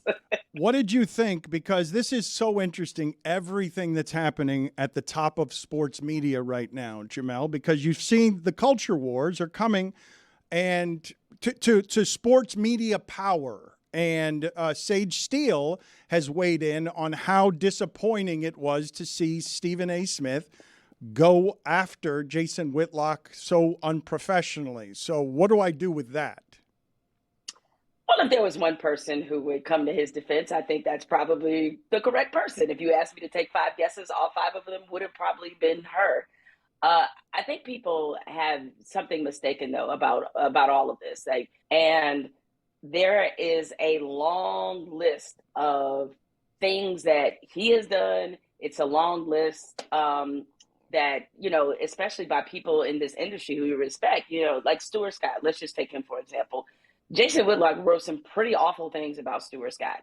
And then to try to come back and act like he didn't write those things, it was very disingenuous. He wrote some very awful things about another friend of mine, Scoop Jackson, a person that I hold near and dear, to my heart. And it's one thing to critique people. It's another thing to take the kind of shots that he tends to take at people that are very personal, that are rooted in what seems to be a lot of jealousy, that it is just, it's very distasteful. So he has been opening and airing people out for a long time. And what happens is what you saw with Stephen A. Smith. I think he just got tired of it. We've all had our turn where Whitlock has decided to make us a target. And I can tell when that happens because my mentions look a certain way whenever he decides to bring my name up. And I tend to ignore it just because I know that that is what he wants, is that he would like for somebody to respond to him and to kind of keep this going and get his name out there, even though it's not for the most positive attention. And so I try very hard not to give into it, but it gets tiresome and bothersome and irritating after a while when somebody is constantly talking about you that you don't give a fuck about. And I think that Stephen A., because me knowing this, just having, written my memoir less than, it came out, about 2 years ago, it's something very personal to you. It's something that you pour a lot of time and effort in. And as he said, he wrote it himself. And I think the last straw for him seemed to be him attacking his credibility, him attacking the truthfulness in his memoir. And so, he went in and, what he said was correct. Like a bunch of us, when he got hired to run the Undefeated, did not want to work with him. When he emailed me and asked me to work with him and sort of said like, hey, we need to bury whatever is between us, I wished him well and said, no, thank you. All right. And, I never disparaged anybody for working with him for the brief time that he was there. I mean, if that's what they chose to do. I believed in the thesis behind the Undefeated. I believed in the philosophy of it and what it was trying to accomplish. And I was hoping that it would not be the outcome that it eventually became. It was not surprising to me that was the case, because I knew that he just did not have, frankly, the credibility in our community, and certainly not among writers. I mean, he spent years ripping the National Association of Black Journalists, and Black journalists are supposed to come working for him. No, that's just, it was an impossible task, kind of to begin with. And so what Stephen A., how he responded, I think is just, frankly, just him having reached his limit of like, I just can't take this anymore. Let me just drop something and put it to an ether beat and be about my way. Well, let me ask you this, though, because in the present media economy, as we shout into our echo chamber and he shouts into his, is this a win for Jason Whitlock that Stephen A. Smith is doing this? Because this is certain, if the intent is to be professional asshole who speaks to white conservatives as the black guy willing to espouse anti-black opinions, does he win today?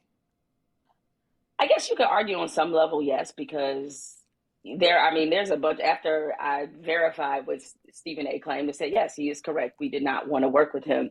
And oh, by the way, just a really quick story as a tangent to that. It was funny because I think the first year he may have been there with the Undefeated, they were doing a Black History Month special, and they asked me to be on it, and he was going to be a panelist as well as Michael Wilbon. And I told them no about 5 or 6 times. The only time Skipper has made me do something was appear on that Black History Month special, because I was like, I won't be on TV with him. Like, I'm just not doing that. But they made it very easy for me. They made sure we were not in the same segment. They made sure we were not in the same segment. So like we never ever saw each other physically on camera. And so next time I see Skipper, I'm gonna remind him of that. The only time he has ever said you have to do this is making me appear in a program with Jason Whitlock. So I feel like Skipper still owes me for that one. Well, what are the odds? What are the odds, do you think? I used Skipper's telephone number once the entire time I worked there. and it's because Jason Whitlock asked me to vouch for him. What are the odds of that? And whatever it was, 8 or 9 months later, Whitlock called me in tears because it had all fallen apart, and Skipper had to fire him very, very quickly. Because I'm surprised there wasn't more of an uprising immediately that made that known, so that would be cut short, earlier than 9 months. Do you believe that in sports media he's the most disliked person that there is among other journalists? I mean, he's in the top 5. And by the way, Dan, I feel like you owe us some reparations for that. I do. So you do. So well, you're a Meadowlark advisor now. You're a Meadowlark advisor. That comes. I'm gonna start putting reparations in wherever it is that in the notes. In the notes. Thanks, Dan. Correct. Yes. Whenever there's an invoice, I want to see reparations on there. Okay, that's what I want to see. I want to see you write that on there. I will say this, and this is. I think this gets to something larger here. The reason none of this came out necessarily, I mean, I know there was a Deadspin article that was written about his tumultuous reign there and what was happening. But I can say, internally, we might have had, some Black folks at ESPN at the time. We may have had conversations with each other. But I think unofficially, we had all decided to kind of stand down. We didn't want to work with you, but we're not going to sabotage your time while you're there. And that was because I think we all understood the larger mission of making sure the Undefeated was a success. And at the end of the day, it was going to be a platform and an opportunity for a lot of Black columnists, writers, people who deserve their work to be seen. And I don't think we wanted to sabotage that, despite our dislike for the person who was running it. Now, I'll say this, is that when it comes to, is he the most hated? I think he's up there. And certainly if you want to take it to a Black journalism circle, a sports Black journalism circle, I mean, I think he's number one, and there's really no one else that's even coming for that crown. And a lot of it is because we remember when he was a very good columnist, that he was one of the best writers and best columnists in America. And to see him evolve into this is such a crazy, psychotic heel turn that I think none of us ever saw coming. And even when he was at his best, and he would sometimes write things that I thought were a little distasteful, they were more forgivable because we thought he was being genuine. And now seeing this complete turn into whatever this is, we know that so much of his life and his behavior was just a complete act. So I can accept somebody who has varying and different beliefs than I do. That's not a problem. What is a problem to me is when I know you're switching because you're trying to get a check. And it's I can't respect that. I have no respect for that whatsoever. Jemele, good talking to you as always. Thank you for the time and the insight. All right. Think about your reparations, Dan. More? You want more. You want more. I'm just saying. Now that this is known. All right. Take care, y'all. Hello, Bob. Hey, thank you so much for doing this. I hope you got my text about us being 5 minutes late. This is perfect. I've got Dan here. We're ready to talk Belichick with you. He'll give a count in, and we'll get going. Very good.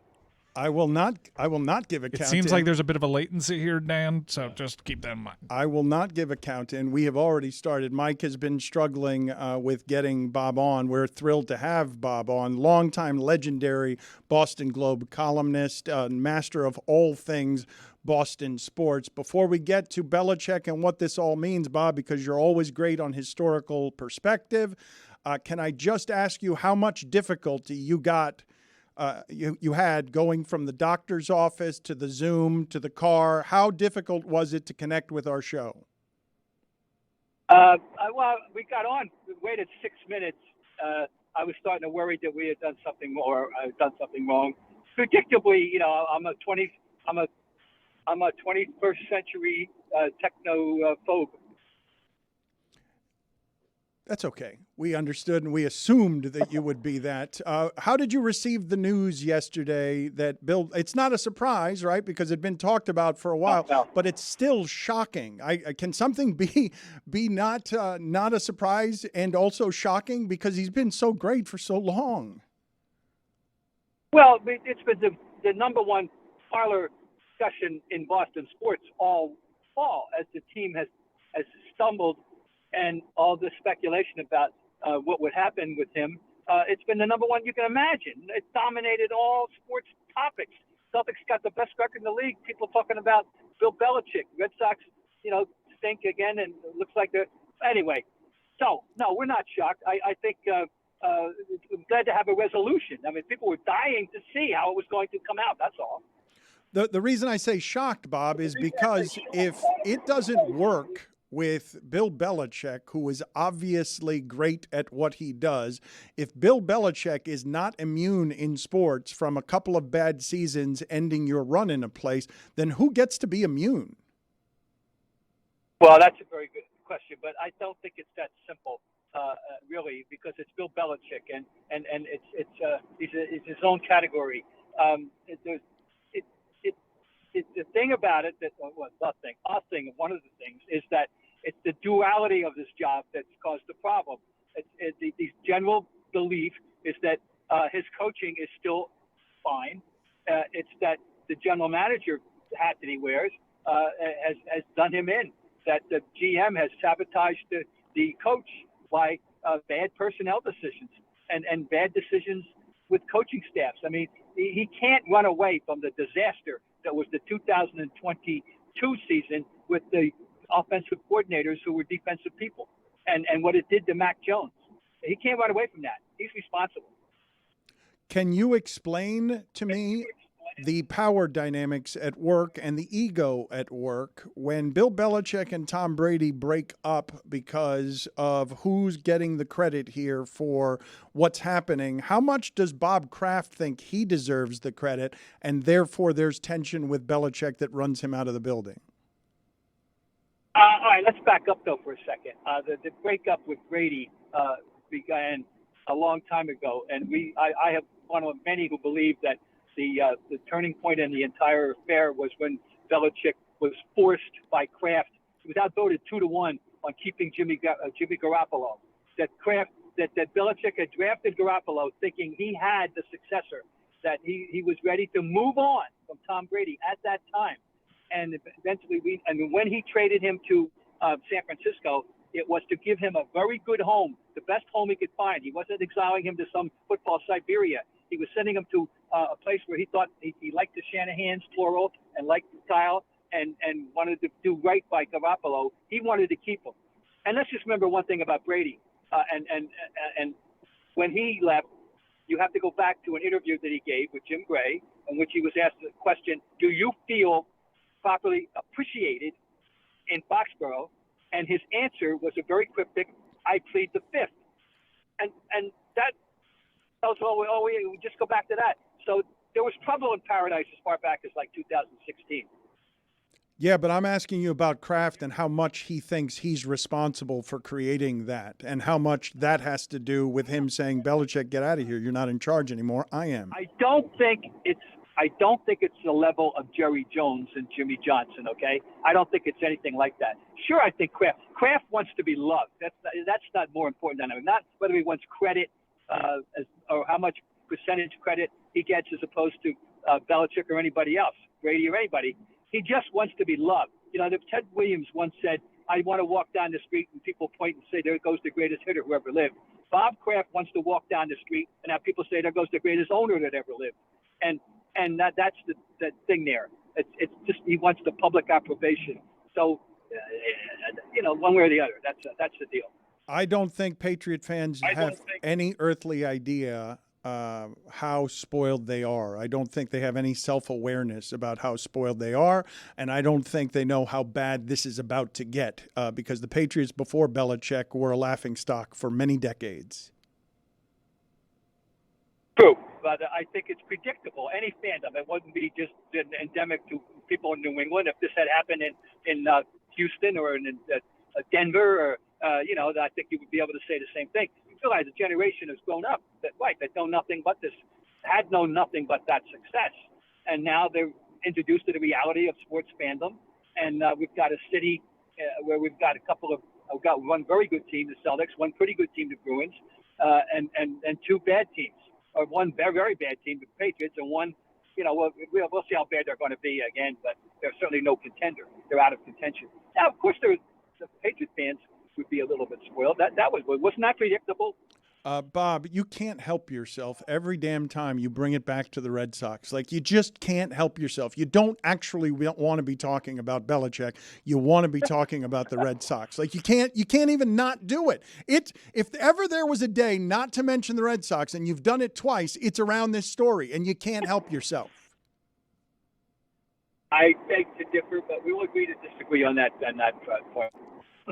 Can you explain to me that if you were writing a column about this, you would take what angle because you find these things most interesting? I've been thinking about this morning, and one that I might choose is how Boston has had two legacy coaches, legendary, unquestionable giants in their professions, and that each one also has a player without whom that success would not have existed. And I think I might have gone on that. Obviously, I'm talking about Red Auerbach and Bill Russell, and as well as Brady and Belichick. I think that's a fascinating parallel, and I don't think any other municipality has a story quite like it. That might be my focus. Do you think Belichick is hurt today? It's a great question. I think he's so supremely arrogant that he'll find a way to make this into a positive. And say, you didn't want me? Okay, I'll show you. He's not ready to quit. You got to. I don't think he loves what he does so much, and he feels he's as good at it as anybody that's ever been. I would say that. I don't think he's hurt. I think he'll be on a vengeance tour. Revenge tour. Okay, wherever he goes. But that's how revenge works, though, Bob. You got to be hurt or hateful in order to want revenge. Like, I don't think he's a human being, even though his press conferences are droning, and you might not think of him as a human being. He probably feels like, hey, can I get the exit I want? Let me say this: he's very much more multidimensional than people think. My belief is that he is a consummate actor in this public realm, that there is a very different Bill Belichick behind the scenes.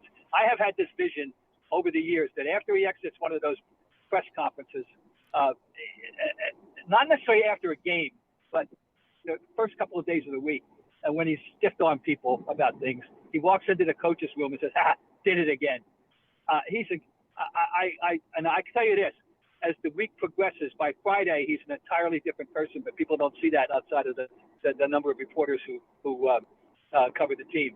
That when there's a very different Bill Belichick. In fact, John Powers, my colleague, wrote a book called Fridays with Bill, and it's fascinating because it's just a football tutorial, absent all the condescension. You have him teaching salsa classes on Tuesdays? Yeah, I'm telling you, you got to see this the evolution during the week. Monday, he should never even come out after a game. He's hopeless. We agree to that. We know that.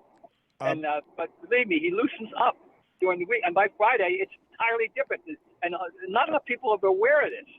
And but it's neither here nor there in the big picture here for what's happening now. But I just point that out. Bob, good talking to you. Always good catching up with you. Thank you for making the time, sir.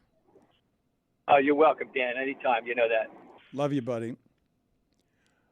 Mike Ryan, as a Zoom experience, he didn't say I love you too. That went better. Well, this connection dropped, I'm sure. I'm sure it's not because he's a repressed Bostonian who wouldn't share those feelings with another male. I'm sure it's because the technology didn't work.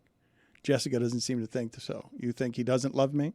I'd like to thank Robert Kraft for the opportunity, and my time here in New England has been really special to me, and now it's on to Seattle.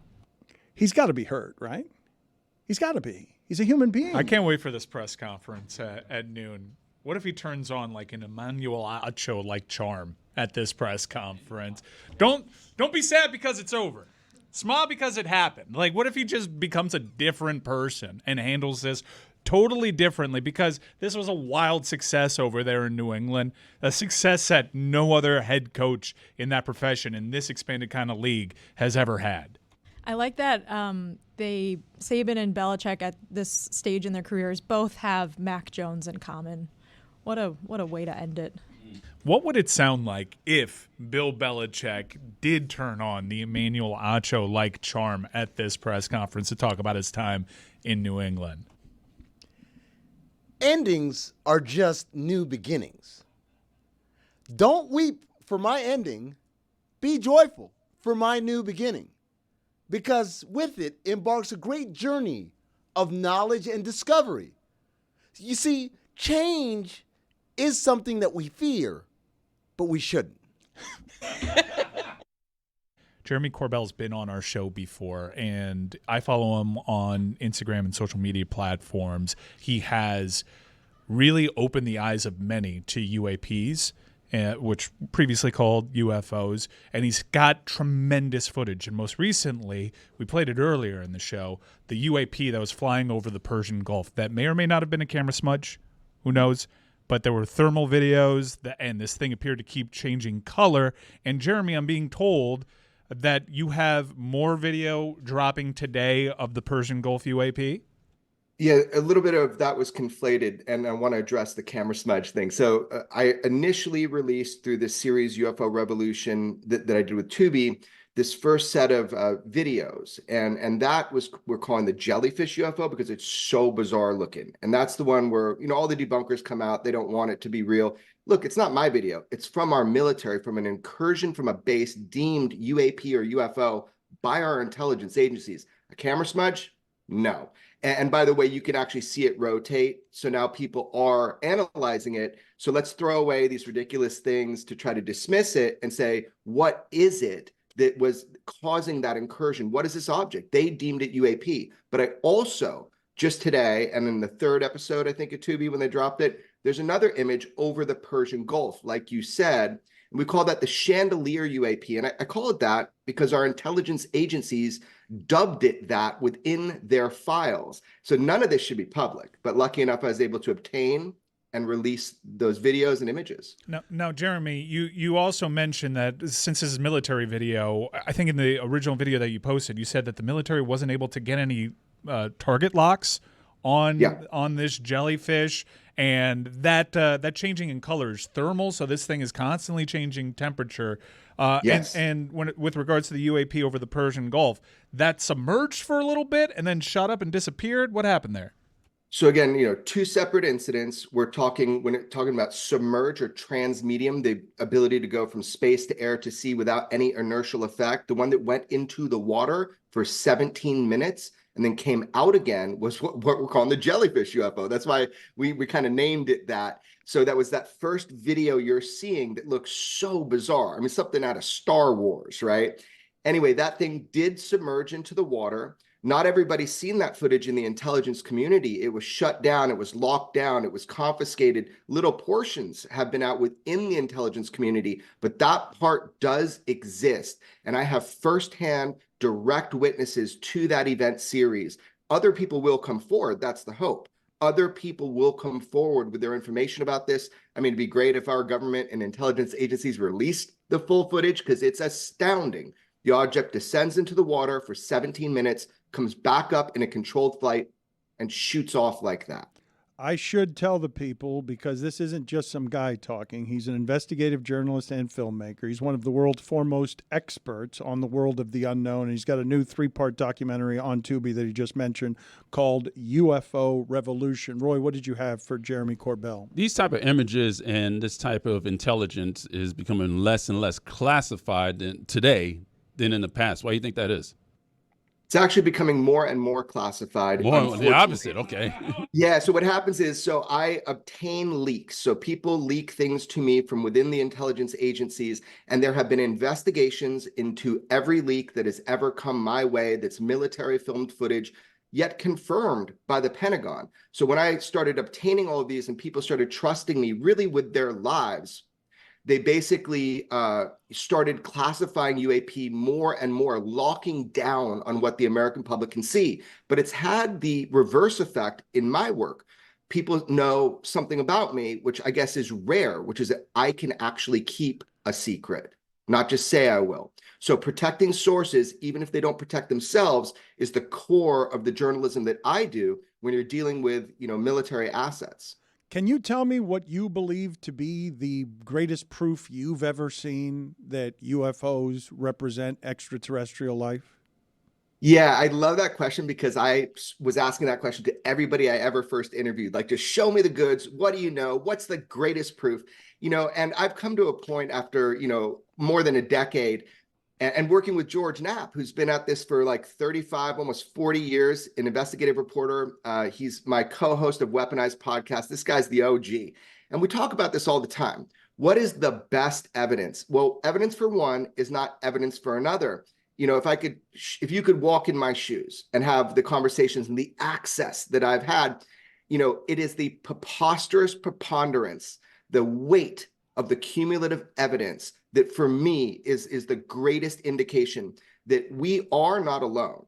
Now, where they're from, these UFOs, who's controlling them, why they can outpace, outmaneuver, and outperform our greatest weapon systems and platforms, I don't know the answer to that. It's been here a very, very long time. This is not new. Even the shape of the jellyfish UFO, that is the same that was being reported back all the way in the early 1900s. So for me, the greatest evidence is the preposterous preponderance, the heavy weight of the cumulative information that has come our way.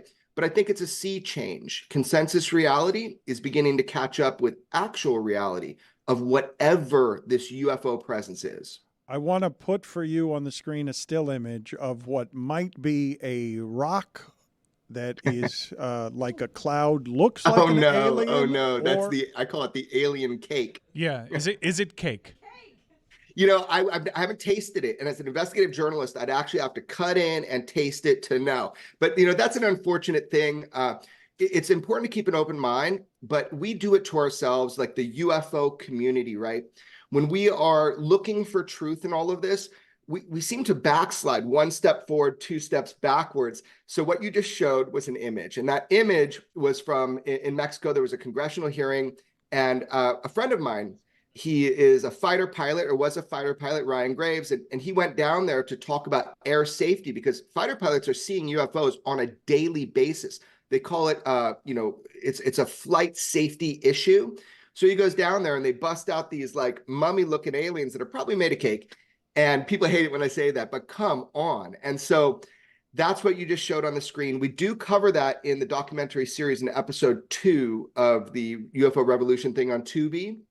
But anyway, that's what you showed me. I know it gets clicks, but I'm kind of dealing with more heavy stuff. All right. Well, I want to show you here from our cameras. This is exclusive footage of the thing that was a big deal in Miami, where 50 police officers are chasing around what looked like an alien or a teenager with a shadow, a substantive shadow.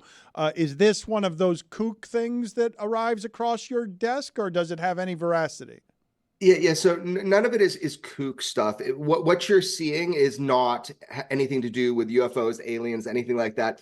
But what you're seeing is in popular culture, people are so interested in this. It shows such this just veracity, this kind of hunger for this information about this, because people know they've been lied to about UFOs because people are seeing them. But no, that event, within 2 minutes, you could go on and understand that was an orchestrated deception, campaign by ourselves, just by, people reposting stuff. That is unfortunately not the smoking gun evidence that you had asked me for earlier. What do we make of the dichotomy of people who are so desperate to believe and desperate to believe these conspiracy theories, and yet when our own government acknowledges UAPs, and you've made the distinction, UAPs don't generally mean intelligent extraterrestrial life. It just means that this is something unidentified. What do you make of our inability to process those hard truths when they tell us these things, because it kind of thumbs its nose in deities and conventional science? Yeah, well, I mean, within your question is the answer right there. UFOs has always been kind of loosely associated with this idea of conspiracy, but that was something that was implemented, nothing to see here, move on.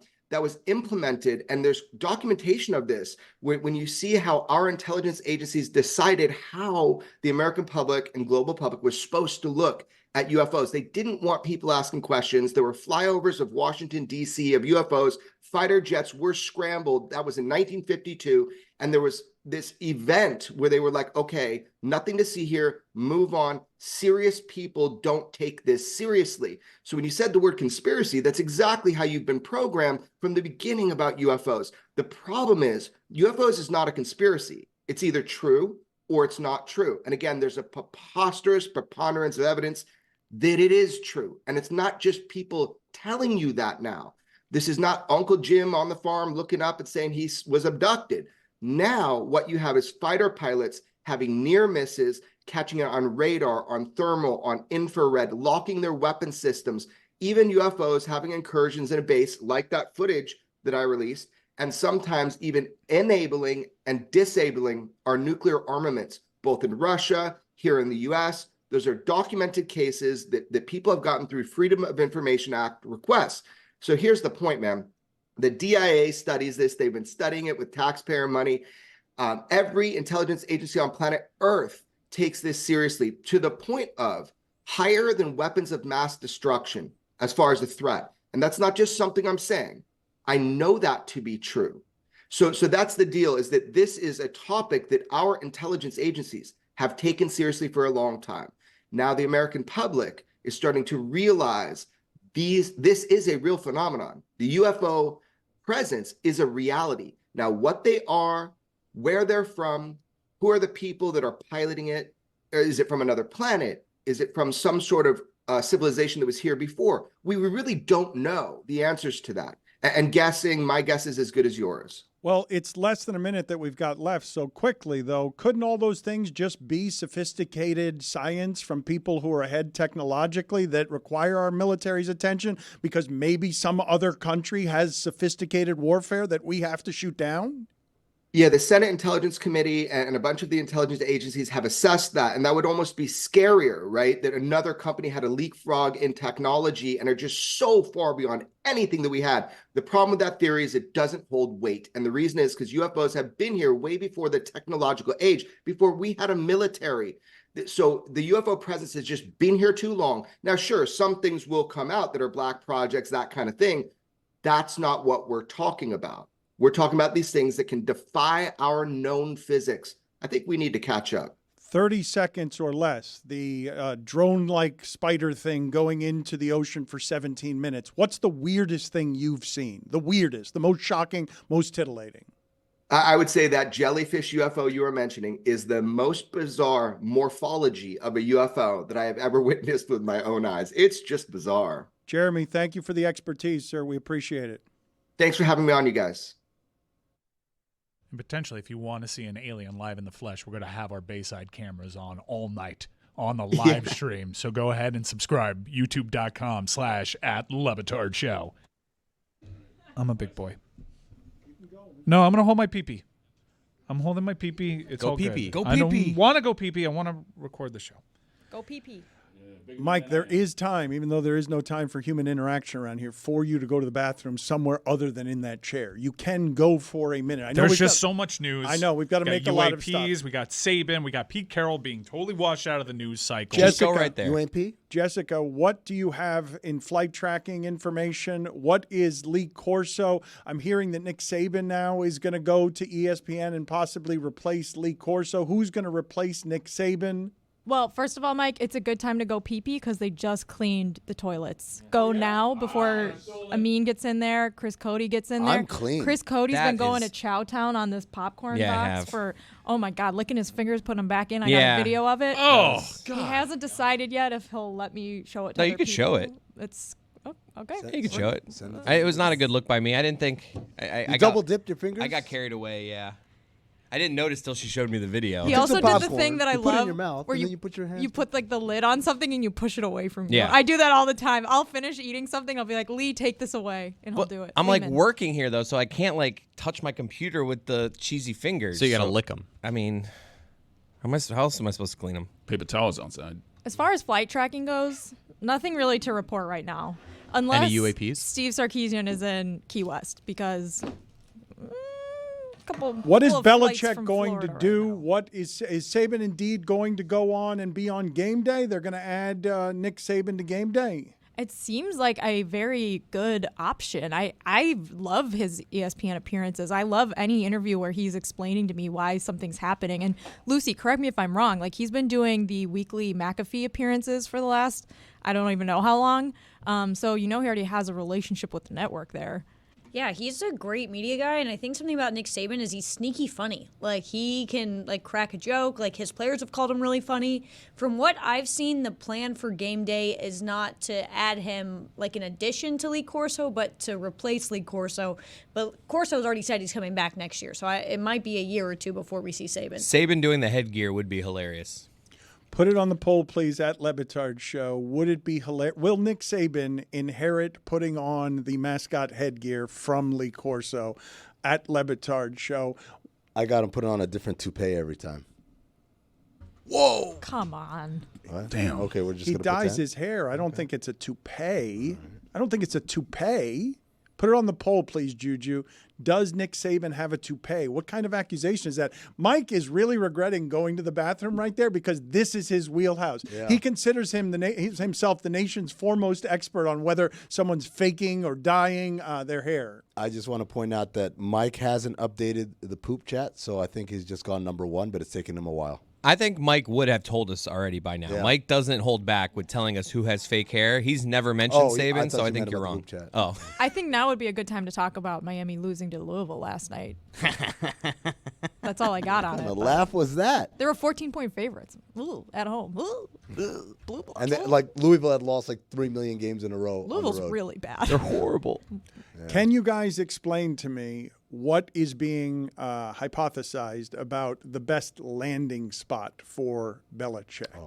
Is there a place above all others that is being reported as this makes the most sense if Bob Ryan is right, that this is going to be a revenge tour? Because I don't think, you correct me if I'm wrong, Amin, you can be very petty. Don't you think that revenge usually has hatred or anger or hurt and wounding in it? Why else would you need revenge if not because you're hurt by something? I mean, there's a petty competitive revenge, right? If you pull a prank on me, I don't hate you, but I'm like, oh, I'm gonna get you back, Dan Le Batard, for this. That's revenge as well. But yes, there has to be some sort of desire for retribution, and without that, then it's kind of an empty. Like you wouldn't see Steph Curry exact revenge on the Utah Jazz because they have nothing to do with me, right? There has to have been some sort of past connection there. You were talking while you were doing yoga behind me about how interesting you find that Steve Kerr, as Steph Curry is talking about roster changes to the Warriors. Steve Kerr signed a 5-year, $25 million contract at the same time Derek Fisher did. Mm-hmm. It was groundbreaking. A guy who hasn't coached before getting 5 years, $25 million. Mm-hmm. But coaching salaries have exploded. Mm-hmm.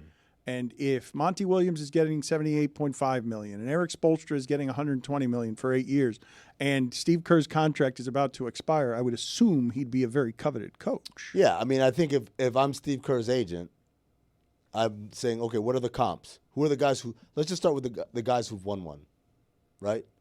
They're all getting paid. Then you say the guys who've won 2. That list gets a lot shorter. And now that list is bolstered by Eric Spoelstra's new contract. And I'm sure if I'm the Warriors, I'd point to, well, Spoelstra and Pop, the guys who have won multiples, they've been there for, decades. And Steve, even though you've been here a while, you still haven't been there. Part of what's built into their salary is a tenure, right? Of being there for that long. I'm back from peeing. Did I miss a Belichick conversation? You missed a better conversation. I also did some reporting, and I know I have confirmed some candidates in Tuscaloosa, all while holding one phone up and peeing. You were on the phone with a source while you were peeing? Hit that mute button. Were you on mute? No, I was texting. Or do you hold it? But anyways, I got Do you do that? You guys ever do that where you hold the stream and talk and then mute it and then let go of the stream and they ask you a question I got to stop. I won't say who, but I was several years ago, I was on a Zoom where someone forgot to mute. And I heard the peeing, and we had to alert them to it. Wait, did you hear it It was very clearly. It wasn't like in the background and their mic was picking it up, right? Yeah. Can we talk about Belichick, though? No, we got to talk about... I'm trying to figure out which is the best landing spot. Well, there's so many great spots because... No. You went away, and there was a topic we needed you on. Yeah. You told me I could. Chris Saban. Cody eating the popcorn. No, Saban's toupee. No, he got plugs though, Close and he dyes his hair.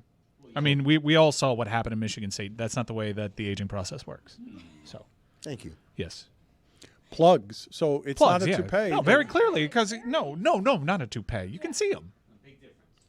Let's play So that reckless video. by me. Let's He play gets the in the pool video and comes of out. Chris Cody. No, we don't have to. Let's play the video of Chris Cody I double think the Commanders dipping is interesting. with licked fingers. The Commanders, they need a quarterback. You need to have a quarterback. He's Yeah, not but going they're to do also it again but without a quarterback. They've got brand new ownership looking to make a Mike Tomlin like Splash. Trade for Fields. Oh, this is when I go into the mouth. you Three fingers. Oh, that one had a little extra. little sauce on it. Oh, right back. I Is it better that I had no conscious knowledge that I was doing this? Like in my mind, if you would have said to me, "Did you double dip your fingers?" I'd be like, "Don't look at me like I would do that. I would never do that." You've never looked fatter in your life. Dan, they have a top 2 draft Literally. pick. They have a top 2 draft pick. They can get their quarterback, Drake May. I mean, they can build around They him. got Mac Jones in the first round. All right, You've we got gotta it, guys. Yeah, know. but they didn't. They were. This is That it's third either one. Drake Yum, yum, May yum, yum, yum. that third one. I or like. Caleb Williams.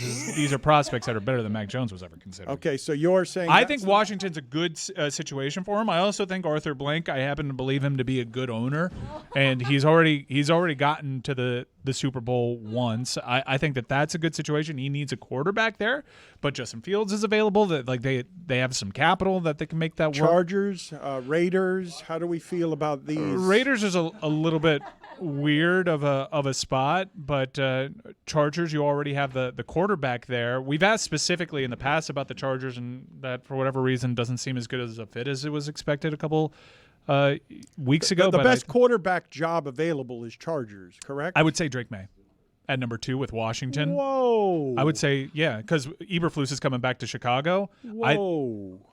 What you? I like Drake May. You Mike, come in. but- I know Herbert is a product that you already. It's a proven product, but and young. Yeah, but he's headed to the next contract, and they have an older roster. I'd rather they just got a bunch of draft picks in Washington. You have new ownership that is going to back you and understand that this is a project. You develop Drake May. I think that this is a great situation in Washington. And when have we ever said that over the last couple of decades there?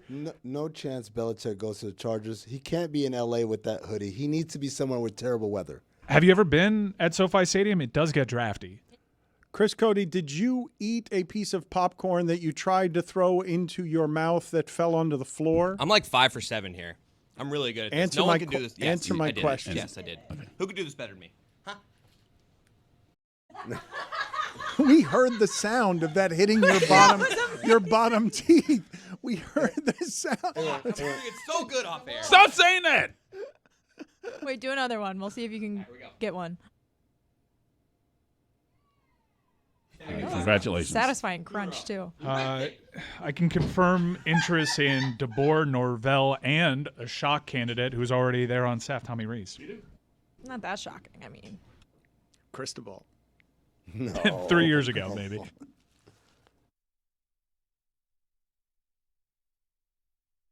It is really nice to see Bruce Feldman again. I have not seen him in a long time. Bruce Feldman, as I remember at ESPN, the magazine, was the king of ab work and core work. Just ripped in terms of abdominal strength. He's the National College Football Insider for The Athletic and a sideline reporter for Fox Sports. So we will get his expertise here on Nick Saban. It's good seeing you again, Bruce. Thank you for making the time for us. Good to see you, Dan. That's a long time since those days of extensive core work. But I'm glad I'm remembered for something as positive as that. What was the core work? You want to go through it as you join us from heaven? Yeah, it was just a lot of stuff where it felt like I'd wake up every morning and do a ton of core and a ton of abs and everything else, and realize there's probably more to life than abs. Yeah, there's college football, and that's the only other thing. And everyone here is super titillated by what's happened here with Nick Saban. So were you surprised by this? How surprised was Alabama? You know, the timing was a little strange because this had been, there'd been little rumblings about it, here and there for time to time. And then yesterday morning, I was leaving the TV studio and I got a text from somebody going, heads up, I heard Saban might be retiring tonight. And I was like, whoa. And then I texted somebody else and they're like, yeah, there's something out there, but they didn't know that it was going to be tonight. You started making calls, and then, as you know, you don't want to be wrong on that story, and was not able to get it until Chris Lowe was actually able to confirm it. And everything I had heard from people that I had tried to confirm it with earlier in the day was, it wouldn't surprise me. And this is the kind of thing where they were like, I hadn't heard that yet. But then you started hearing more details about how, because there was bad weather around the country, especially, trying to get their players back to Tuscaloosa, that they were supposed to have a team meeting the day before. So this would have been on Wednesday, not yesterday, and or on Tuesday, not yesterday, I guess. And so that didn't happen. And then it got pushed back, but he was talking to coaches about prospective jobs that he had to fill on his staff. So it's kind of crazy the way that played out, the way it did. You mentioned that, and it's been reported that he approached yesterday like any work day. He interviewed a coaching candidate, and then 5 minutes later broke the news to his team. I need to know the candidate that made Nick Saban quit football altogether. There were three, actually, that I know that he had talked to. Two were receivers coaches. One was a special teams coach.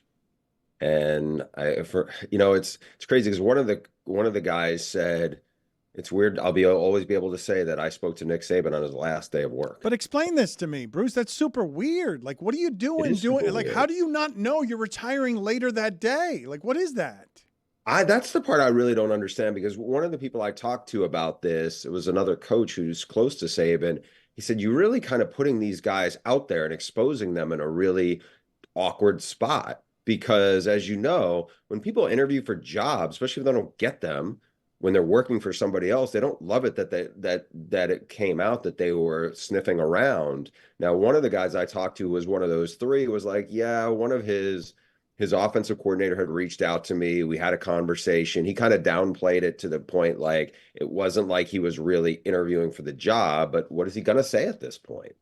Can you please explain to me what is happening with the analysis of Nick Saban when we have a consensus that he is the best ever, and I don't know who you would put second or where you would put the distance between first and second? Who is the second best college football coach of all time? Oof, I don't know. Maybe it's Bear Bryant. There's such a gap, and I think part of it, Dan, is because the sport is wired way differently now than it was in the days of Bear Bryant, Joe Paterno. You can go down the list of guys who, whether it's Tom Osborne, there's just a lot of other hurdles that you have to overcome. First of all, now, back 50 years ago, you could basically collect top recruits and have like 200 of them just to keep on your roster so your rival can't get them. Can't do that anymore. You're also dealing with another level of like entitlement and challenges that come with dealing with 18 and 19-year-olds with social media and all these other headaches.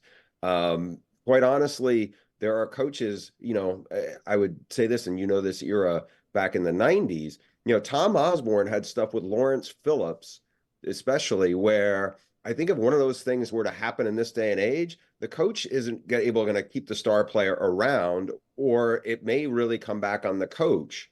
And so Nick Saban was able to fly really close to the sun in a way that none of his peers have been able to do it. The other thing that, and I mentioned this today, one of the stories that I did at The Athletic that got a ton of traction was a few years ago when it was known as like the Where's Dan story. It was when Dan Enos bailed out of being the offensive coordinator and Saban couldn't find him. And the story got into how Saban has this uncanny ability to keep replacing assistant coaches.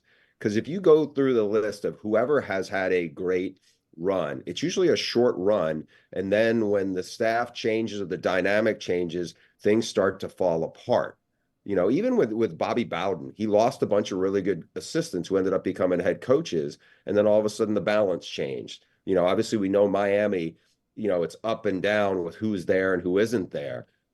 With Saban, he was almost like placing guys who was like, yeah, that guy's a good coach, but I need to get him out of here. Let me get him hired someplace else so it's not like, it doesn't look like I'm firing him. I mean, it was just remarkable how he was able to balance it.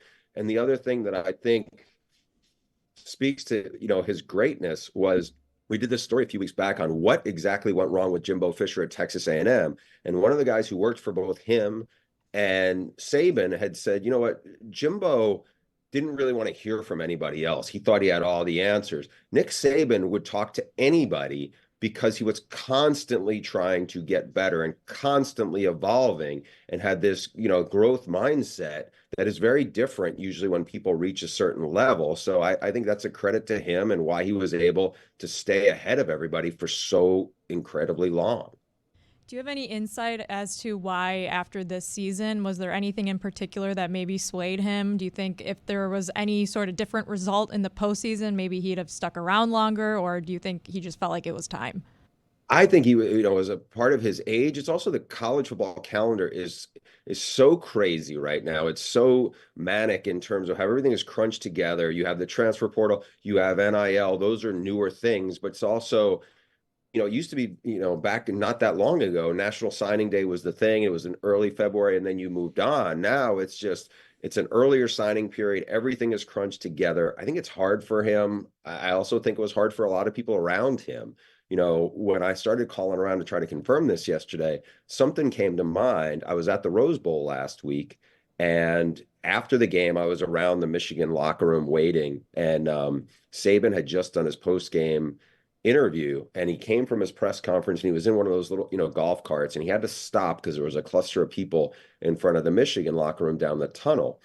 And it was a little awkward, and he kind of did this like pageanty wave and had this smile, and it was kind of like almost like a awkward smile. And it was not the expression I was expecting, like Urban Meyer, pizza box look, where it was just totally defeated.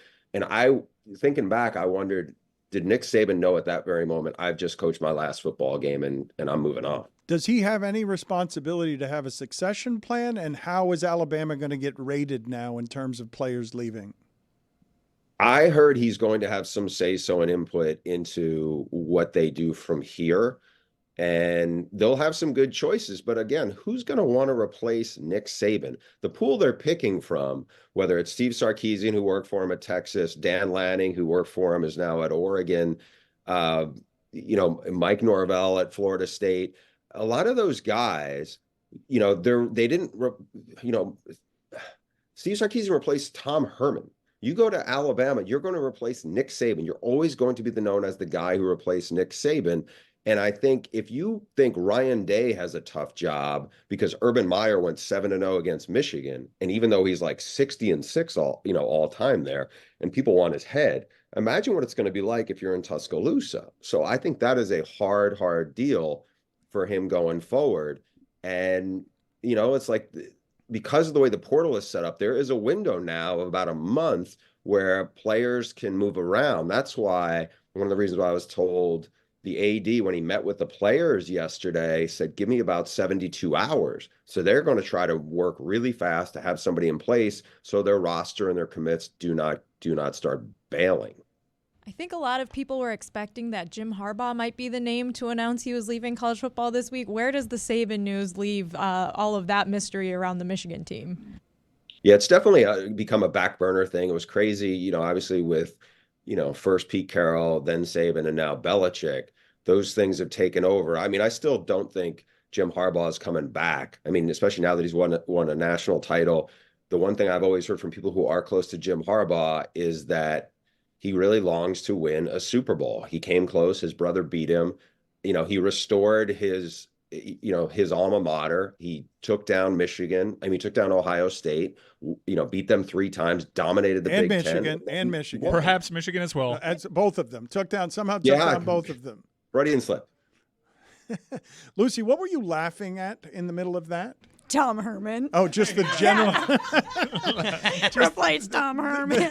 The general idea of replacing Tom Herman. That can you tell me, is Nick Saban, is he replaceable? Like, how does this one work? Because is that a good job? I mean, it's a great job in terms of the recruiting base, in terms of the resources. And the other thing I've heard this from people who've worked there is, you have a direct shot to get whatever you want done. All these other jobs, even if they're big jobs, have some kind of bureaucracy, lack of alignment above.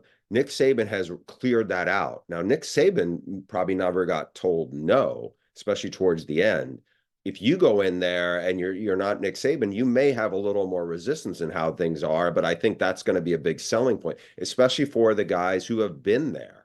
And so, on that point, it's a terrific job. But if you're Steve Sarkisian, you're at Texas, you just got him to the playoff, and you're still built to, you got a lot of guys coming back. You've done some of the heavy lifting to get it out of the ditch. I mean, I don't know if it's from this standpoint, because money is, whoever gets this job, you already have an insane amount of money that you're probably getting paid. Or if you don't take it, you're probably going to, the one thing I feel very confident about, Jimmy Sexton is going to get a bunch of guys paid off of this in the next couple of days. I mean, that's Saban's agent. He's also the agent of Kalen DeBoer. He's tied with some of these other guys who worked in Tuscaloosa. But just the idea of the shadow of Saban. I mean, if you don't win a national title in like 4 years, are they going to be patient with you? It's a 12-team playoff. Making the playoff doesn't sound like such a great thing when it's 12 teams as it did when it was 4. I mean, this is a little like the LSU job. Brian Kelly won 10 games the first year. He beat Saban. Yeah, that's great. But the last 3 guys who coached there all won national titles. Nick Saban did it. Les Miles did it. Ed Ogeron did it. If you don't do it soon, they're going to run you out of there. And I think that absolutely holds true if you don't win big in Tuscaloosa pretty fast. Very quickly, because we're almost out of time. If I were hypothetically flight tracking, which airports should I look at around the country that may have flights incoming to Tuscaloosa? Those places are going to be very discreet, but I would say Dan Lanning at Oregon, he's a GA under Nick Saban and coached under Kirby at Georgia. He's got a massive buyout, way bigger than it's been reported, we found out. He's one I think they have interest in. I definitely think they have interest in Steve Sarkisian at Texas. Maybe Mike Norvell. We know Florida State, wants to leave, its own situation. Maybe Mike Norvell realizes that's a better situation for what I have here. I feel like Kalen DeBoer is a great coach. He just has no SEC ties, and I don't know how much that matters, but he has Jimmy Sexton now as an agent, and that could carry a lot of weight there. Deion? I think Deion's a year away, to be honest. If this had hung on, I don't know if you can hire Deion after 4-8. Maybe if he goes, you can't hire him after 4-8. Hire Sarkisian, who was drinking on the job, let's do that. That's the way to do it. A guy who was drinking at work in the morning. He's fine now. Okay, good. But I think they're looking at him as the guy who just beat them in Tuscaloosa this year. That's all that really matters. No flights out of the Boulder Executive Airport anyway, so. Bruce, thank you for being on with us. We appreciate it, sir. Thank you, guys. The news is coming in fast and furious. Never ever stops. Yeah. We know that Bill Belichick is speaking now, but given the nature of our on-demand show, we'll try to... I was on First Take this morning, and I always like being on First Take on breaking serious news days because you just never know what the debate will be. So, caught a little bit of who's greater, Saban or Belichick? Who is? I said Belichick just because of how hard it is to succeed for that long in the modern NFL. Are we recording or are we just having? Yeah, we already started. It blurs. Oh. It blurs the line. You never know around here. Are we recording? We like the organic hellos. So what do you have back there that you're waving around, Jessica? This is the present that Mina sent us for Christmas. Oh, my goodness. We've got a present for the entire group. All right. Is that right, Mina? Who's it for specifically? It is for the entire group. Yeah. It's for the studio. All right, let's go ahead and open it up. Stand by. And while you're doing this, we will keep an eye on you. And in the interim, Mina, I will ask you. Can I ask you a question that we debated earlier? Because Dan looked at me funny when I said that. Personally, I felt that Washington is a better scenario than the Chargers, even though they have a finished product at quarterback. They're picking number 2. They have brand new ownership over there, lower expectations, and a quarterback potentially on a cheaper contract. I think Washington's not a bad spot for Bill Belichick. Yeah, I think it kind of depends on, in terms of those jobs, whether you want that total blank slate and what your timeline is, because it's going to take a second in Washington. The defense was really bad this year and for some reason traded away both of their edge rushers instead of just one, Montez Sweat, who's been awesome in Chicago, and Chase Young. They do have the most cap space in the NFL, so there's stuff to rebuild with, but it might take time. As good as we think these top two quarterbacks are, you've seen many examples in the NFL recently of rookie quarterbacks struggling at first. So again, if I'm like a Belichick or I don't know, one of the younger coordinators who are being considered, there's a lot to like about that job, but it might take a second. And for ownership, I think you really need someone who you're going to hand over the keys because you're kind of starting from zero there. I will say the fact that they have a very good wide receiving core already, it puts them ahead of where Carolina was, which is what came to mind when I was thinking about a similar situation. We're going to do a little unboxing here, Mina. Okay. I'll do a little. But if you had to choose one from those two jobs, which one's better for Belichick? Just one word. Is it? I'd say the Chargers. Yeah, just because I think with the quarterback situation already being resolved there, and I think he can fix the defense, even though they still have to add a lot of pieces. Defensively, he's been awesome. Since 2019, the Patriots defense first in points per game. Yes. Here we go. No, you guys like it? No worky. Yes, we love it. What a surprise! This is a great gift. Is it from your mom or is it from you? It's from me. Just so you don't think it's cringe, Jessica. Is Billy Gill here today? Because he's Billy's not. I don't know not why here I today. asked that. Because oh no, Billy threw a couple people back here under the bus last week on Mystery Crate because he took the heat for that take, which was not really his. I don't know whose take it was. So nobody's owning it right now. Well, I thought you could put it next to the that fancy espresso machine you guys have. Mina, which is the best job for Belichick? Chargers or a different one? Like if you say, I believe he'll end up at blank. I do like the Chargers for him. I think he can fix that defense. There's still some talented players. They're in a really, to Mike's point, they're in a really bad cap situation. They're going to have to let go of two of the big four on both sides of the ball. But I think with Belichick, just given the lack of success he's had over the last few years offensively with his hires and with the quarterback selection and the players he's drafted, stepping into a team that of all of the openings clearly has the best quarterback situation makes a lot of sense. You mentioned Sweat, and I believe he led two teams in sacks, correct? That cannot happen very often. Which of the games this weekend is the one that's most interesting to you? Because I love Rams-Lions. I believe one of those teams could absolutely get to the Super Bowl, and one of them's going to have their season ended. Rams-Lions is the one that I feel like I have the least feel for, Dan. I think it's the hardest one to pick. More than Chiefs-Dolphins in that weather. More than Chiefs-Dolphins in that weather. Like that weather to me makes Chiefs-Dolphins impossible. No, it makes me lean Chiefs. I mean, that and more so than the weather, all of the injuries in Miami, which are just absolutely brutal at this point. With Rams-Lions, both of those offenses should be able to move the ball on both of these defenses. Both of these offenses match up well with these defenses. The Rams defense, not great at stopping the run. Here come the Detroit Lions. The Lions defense allows the highest QBR in the NFL to quarterbacks throwing to wide receivers. Well, the Rams have some wide receivers. So for me, that one, it's hard to pick because of the sort of equality on that front. And also because both of these quarterbacks played very well this year, but occasionally will have the multi-interception game in the case of Stafford, as good as he's been. So if something like that were to happen, I think it would make this game hard to predict. And then there's all the juicy narratives going into it as well. We love talking football with you, but you're good at the societal stuff. So your viewpoint most recently on Aaron Rodgers as the first stopping place of where he wanted to reveal more of himself to America when he was the State Farm insurance man, was going to you to have a magazine story written about him. And then since then, everything has gone. You know, the cover of that story says, I think the title line is Aaron Rodgers Unmasked. It's from 2016. Well, since then he did win I think at least one MVP, so it didn't all go to shit. I'm just saying, from State Farm insurance agent to guy who wants to be seen by the public to now this is the way that he's seen.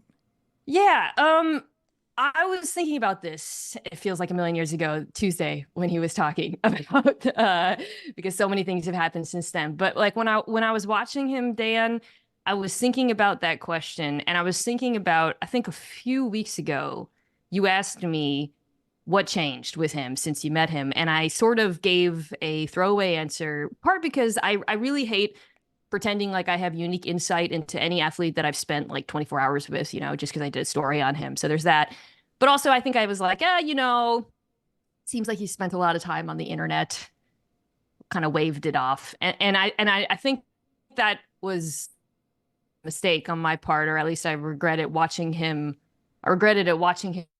Tuesday, because, watching him, I think it really drove home what is at stake, or like what is the meaningful thing about this story that transcends sports, which is the sort of normalization of conspiracy theories. And I say that not to criticize Rodgers' character or whatever, but really just to kind of criticize the substance of what he was saying, to criticize the sources he was throwing out. I mean, the names that he was bringing up, I don't know, Alex Berenson, for example, the former journalist. So he said his name. I don't know if you guys are familiar with him. He's a guy who's been consistently proven wrong about vaccines and their efficacy and their danger.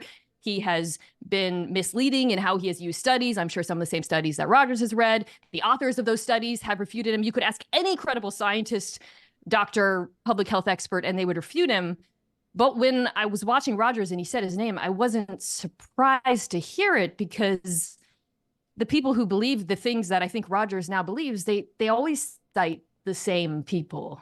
It really is groupthink kind of masquerading as independent thought. And it's not just on the fringes of society. I think, as evidenced by the fact, obviously, that one of our most famous athletes is now believing some of these things. But I think a lot of us have people in our lives who have gone down similar I know I do, rabbit holes, who are sort of tempted by the idea of feeling like they know something that the rest of us don't, who, when they're met with skepticism or criticism, as Rodgers was, and I think this is at the heart of a lot of this, they double down. They're still having these debates while the rest of the world has moved on.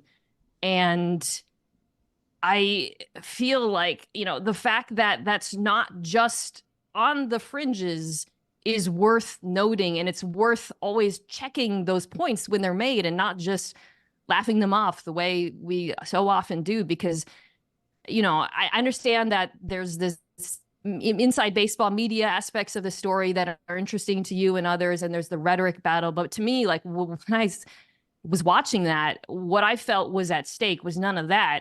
It's this ongoing devaluation of facts and expertise. And that bothers me. And it bothered me that I didn't actually answer your question the first time you asked it, because I do think what he said was emblematic of that. Sorry, that was like a monologue. That's okay, Mina. Aaron Rodgers he owns a lot of bad opinions. He also owns the Chicago Bears.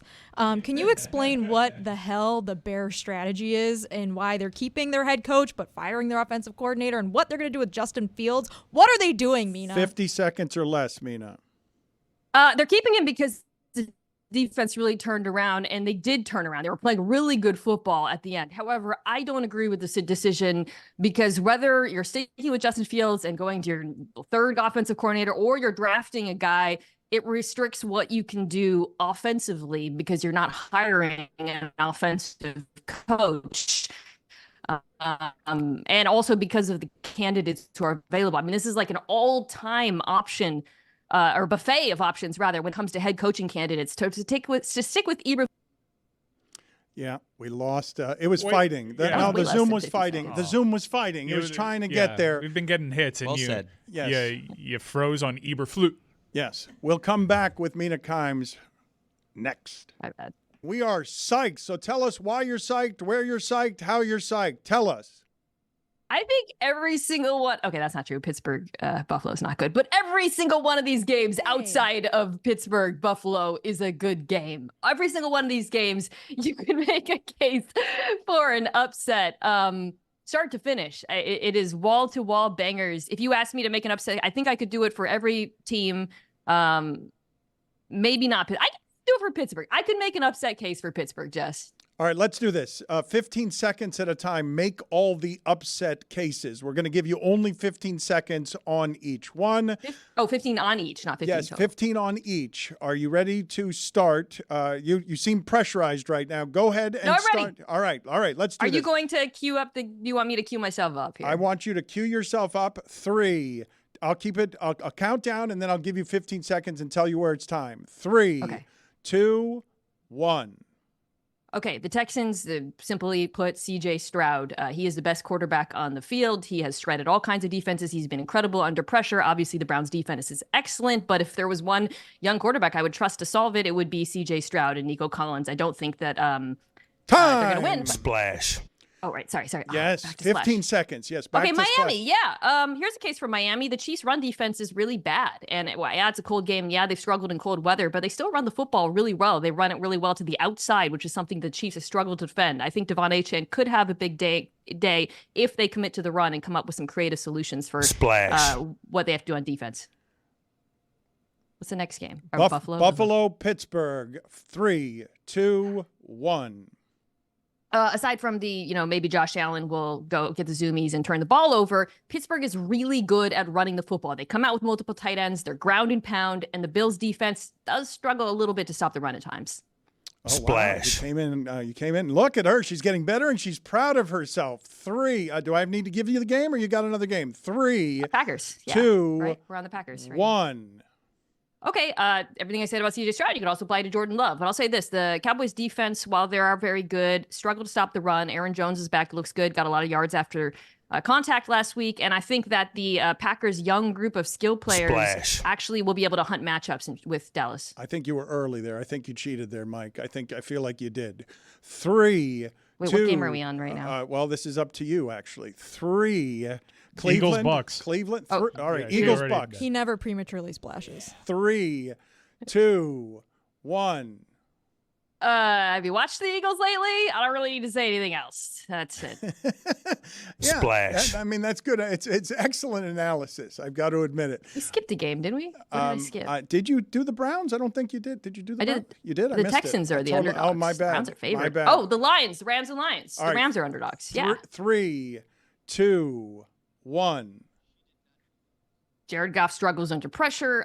This Rams pass rush is actually heated up. It's not just Aaron Donald. The young players, Kobe Turner, Byron Young, have been getting after the quarterback. And on the other side, Matthew Stafford, at his peaks, is playing as good as any quarterback in football. And as I said earlier, I don't think the Lions secondary has answers for those receivers. Are there any more games? Did we miss it? That's it. That's it? Those are all the Splash. games? Okay, thank you. Go ahead, Chris Cody. With the Dolphins and Tua, what do you think about them this offseason doing what the Rams did when they had Jared Goff? Realizing we have a fine quarterback. Is there the question is there a quarterback out there that the Dolphins could make a move similar to what the Rams did to get Stafford? Like, who is their Matthew Kirk Cousins, Stafford? even though I think he's a Who free is- agent.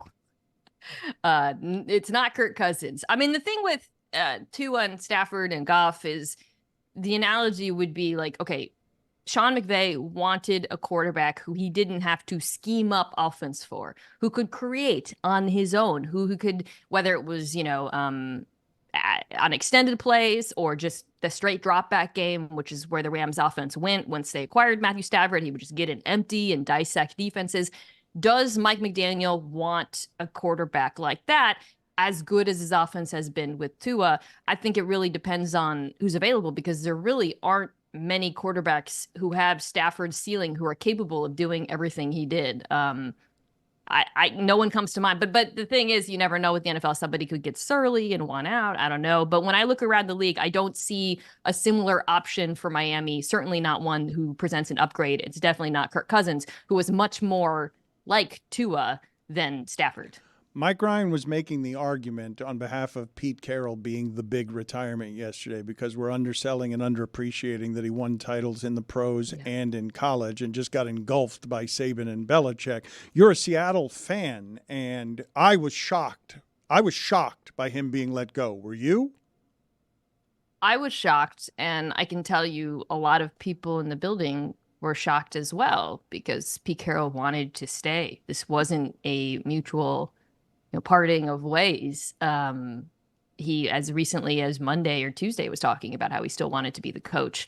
I was shocked because, Jody Allen is the owner now. She is mostly sided with Carroll. You remember the split with Russell Wilson, all the reporting around that, choosing between Pete and Russ and John, who's their GM, John Schneider. But I wasn't totally shocked when you sit back and you look at why this team has struggled as they've been to the playoffs. They went to the playoffs the year after Russell Wilson. But why they have fallen short, especially compared to, the Rams and the Niners. And it felt like every year it was inevitable that those teams would beat them. It was because of the defense, which is Pete Carroll's side of the football. It's interesting, right? Because with Belichick's case, it was because of the offense, which is not his side of the football, but he erred in the players he picked and the coaches he brought in. Pete's side, the defense has been bad for like 6 years now. Ultimately, the defense is why they're not in the playoffs. I may have made fun of Jets' Steelers, but they ran all over Seattle in a very humiliating loss. So I think when you look at it through that lens, you can understand why ownership thought, okay, well, we've given you 6 years to turn around this defense. We've given you trades. You trade for Jamal Adams. You trade for Leonard Williams. You draft Devin Witherspoon, and it still looks bad. And so I think when you think about it that way, it makes sense. One of my favorite moments in Mina Kimes' history and in show history was us going like 12 minutes beyond where the clock found acceptable when she was in a mall in Minnesota on a zip line, giving a take, waiting to get the payoff that ended up sounding, the football take on a zip line ended up sounding like this.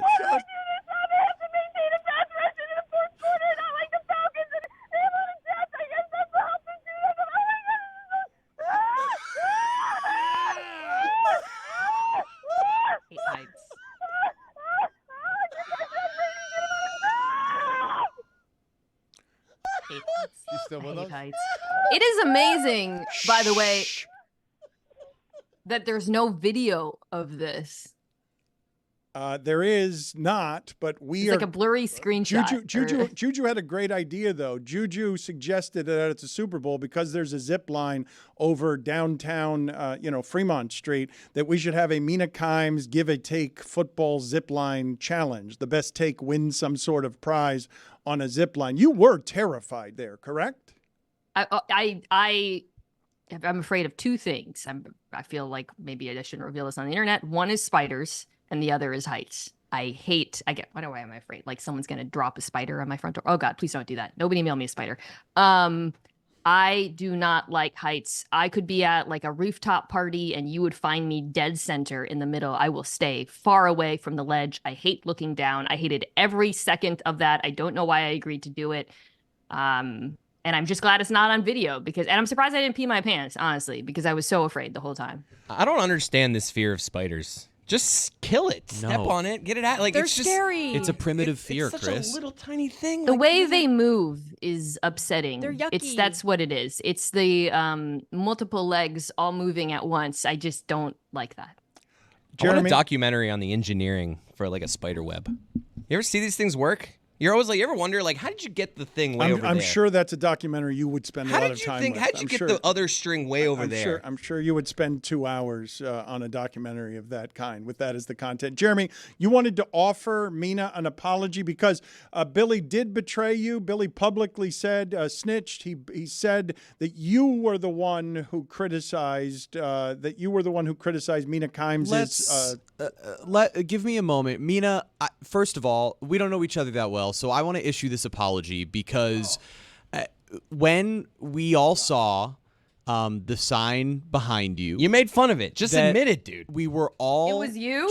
we were all chatting back here. And as one of the young people on the show, I would just like to issue an apology on behalf of Lucy for her totally making fun of you. Oh my God! Whoa, that is not how that happened. Oh my I don't know what you're talking about. So Oh my Jeremy said God. that's a very millennial sign, and I agreed. Okay, I'll say that. I did agree, and I'm sorry. But then I said we should make Billy ask about it. That's exactly what happened. And he did it, and that's his own fault. He should Yep, not it's on have Billy. listened to me. How old is Jeremy? I'm 28. Oh, On so the line. Aren't you a millennial? Nope. You're not. You're a Zoomer. You're a I'm right. millennial. I'm in between, technically. There's like that 3-year gap where you can kind of claim one or the other. Born in 1995. Anyway, this ruined the show. Jeremy, go sit in Kansas City and don't ever come back. Like, just go sit in Yeah, Kansas you know what? City I deserve and it. get out. I'm out. I've been trying to tell you guys. millennial energy. He said, I ruined the show. He did. Put it on the poll, You please. really did. At Le Batard Show. Did Jeremy ruin the show? What was your favorite story, Mina? We got 20 seconds left. Just your favorite story from yesterday. All the sports shit that happened. 10 seconds. Oh my God. I mean, the Pete Bell Saban stuff all dropping within the span of 24 hours. Like, I know I was just I started this with like a long, very preachy monologue about conspiracy theories. But that's where my conspiracy theories would be. Like, did these all guys all get together? Are they on a chat? Did they all decide? Want to take the opportunity to remind our audience that you can RSVP for your spot when we finally, as a full cast, head over to Circa Las Vegas at the Circa Hotel, the Circa Swim area, right on that beautiful, beautiful rooftop that they have over there. Sorry for turning into Andrew Luck. We've been blown away by the amount of RSVPs that we got, and it allowed us to get even more control of Circa Swim. So please keep it coming. We promise you're going to have a great time. If you want to hang out at Las Vegas with the Dan Le Batard Show with Sue Gotts, head over to circalasvegas.com/Le Batard. We cleaned it up for you. We shortened it up. circalasvegas.com/Le Batard. Go over there right now and reserve your tickets. Now, it is a Thursday, and you know what that means. What? Again! Chris Cody, I forgot to queue up lightning and thunder sounds, so you're going to have to do that for me. All right, it's time for Thursday Thunder, and a reminder that it's presented by DraftKings Fantasy Sports. Check out what DraftKings has to offer this season with code DAN, because it's more fun when you're in on the action. DraftKings, the crown is yours. So here's today's Thursday Thunder, cooked up by one Juju Gotti. We've got the over 11.5 rebounds from Jared Allen. We've got over 5.5 assists from SGA. We've got over 12.5 rebounds from the Greek Freak. And we're closing it all. Sometimes they say the hardest part of a parlay is the final leg. And that's exactly what's going to happen here, because Juju is trusting the Dallas Cowboys to win the game straight up, no spread, money line against the Green Bay Packers. And surely Mike McCarthy won't lose this game. That is the Thursday Thunder. Now, Lucy, you mentioned that this video for the national championship game is probably the worst that you've done. It is the worst that I've done, for You're sure. saying that flatly. So we're going to tease that for tomorrow. We don't have it today. You're not here tomorrow, so you don't get to suffer the indignity in person. Thank God. But this is my first time in the studio with you in quite some time, and I've had one question that's been on the top of my mind, and I've been dying to ask you it. There's so much going on in the world of college football. So how was Steely Dan?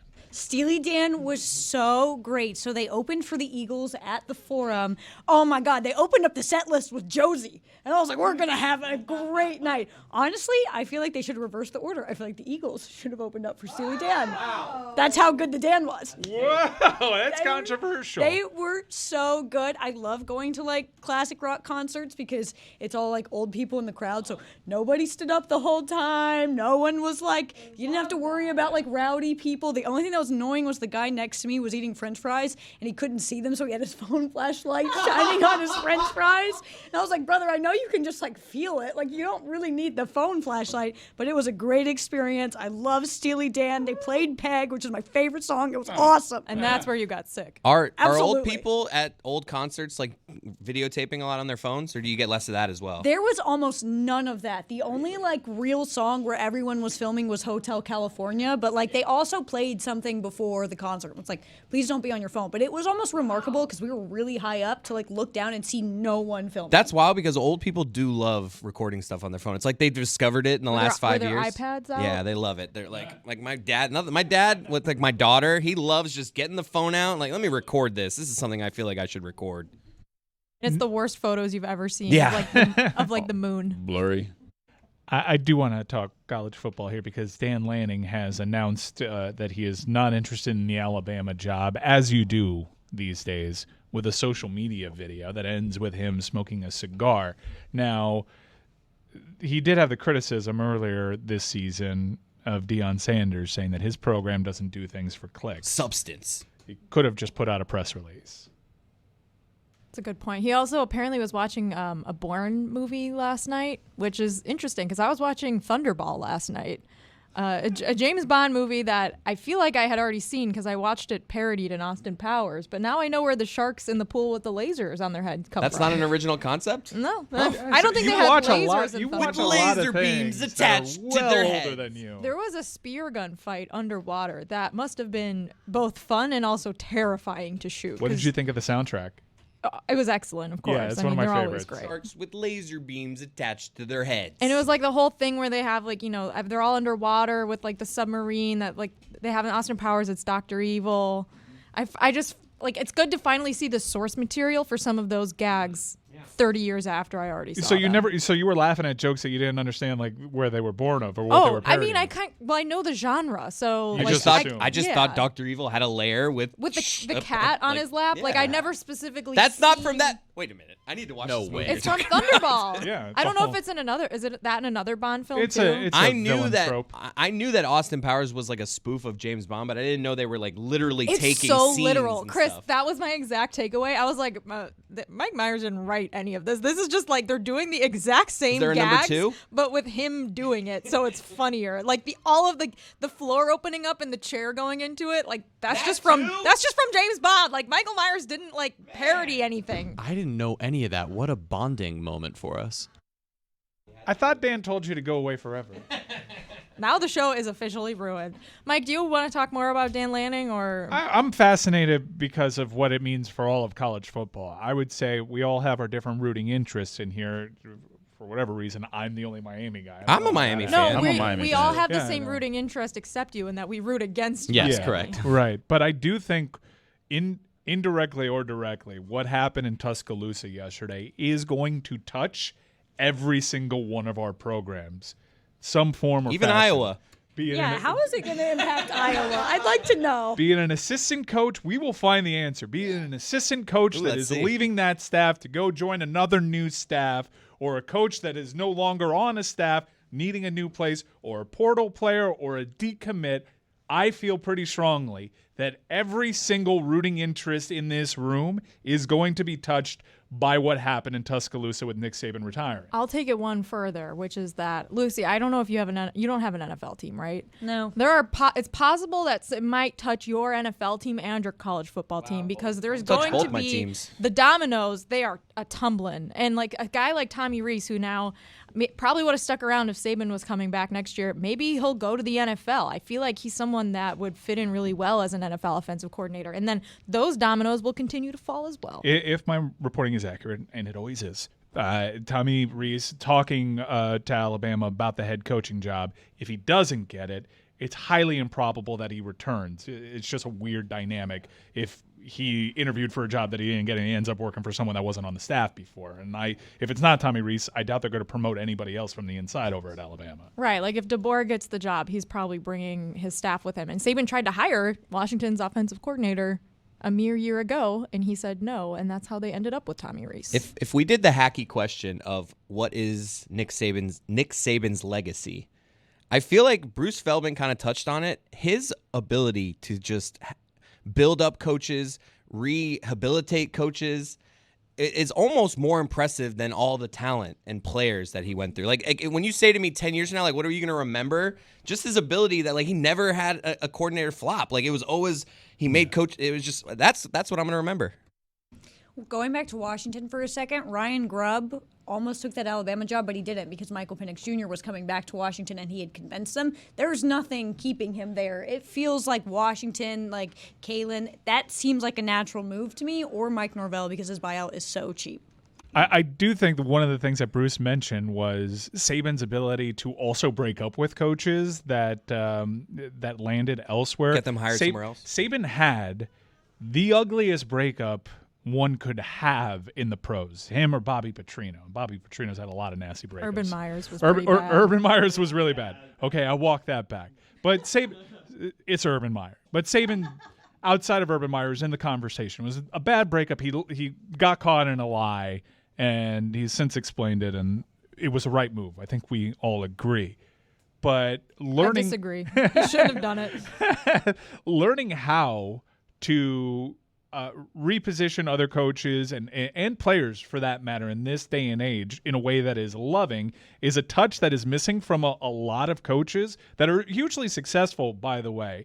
I know locally down here, Mario Cristobal has kind of learned at the knee of Nick Saban and kind of learned that way of handling things. Is it's not going to work out here, but we're going to find a good spot for you. And I like the dichotomy of Nick Saban having a bad breakup in his past and learning how to do it right as he progressed. And he also had the success to do so as well. And he made all these coaches. It was canon on our show, the Nick Saban rehabilitation program. There were a lot of guys thought to be done when Sarkisian was in the darkest of times. I know he went to the NFL over there, totally built him up. Lane Kiffin, same way. Bill O'Brien a few times. He's a kingmaker. I think about something that, Mike, you shared it on your Instagram story the other day, that speech that always circulates from Nick Saban. Like, he will always have this reputation of, like, he really felt like he did things the right way in college and was a leader and, you know, had a speaking series. Like, he will go down as someone who, like, will always be respected despite what happened with Miami. Given the expanded playoff, NIL, seemingly opening the door for more parity and more talent being dispersed across the nation, we are never going to see a run like Nick Saban had ever again. It is hard to fathom anyone getting close to what he did, not just replicating it. There's actually, that's so true. There's a flight right now from Birmingham to Oxford. Whoa. Oh, wait, sorry, England. I just want to say that when you mentioned the Washington offensive coordinator, I didn't know his name, so I thought his name was a mere year ago. I just want to say there hasn't been enough Jason Whitlock talk today. Or Panthers Kings preview. Yo, let's go. Wait, 9 in a row. Let's go. Hold on. Today is a Thursday. Yeah. They got a big game. Yeah. Does that mean Roy's hockey show or sometimes after the game with Roy? Post-game show, possibly. I just got to get a authorization to do that tonight. Wait, but what is it? But you will get the hockey show as the post-game show on Friday. The post-game show after the game with Roy tonight, possibly, maybe. And but you'll get the hockey show. You'll get the hockey show tomorrow as the post-game show on the audio feed, but it won't be talking about the game that happened today because it gets recorded today before the game that happens today. Yeah, we're trying to fix that. Slow going, but hopefully we'll get that done.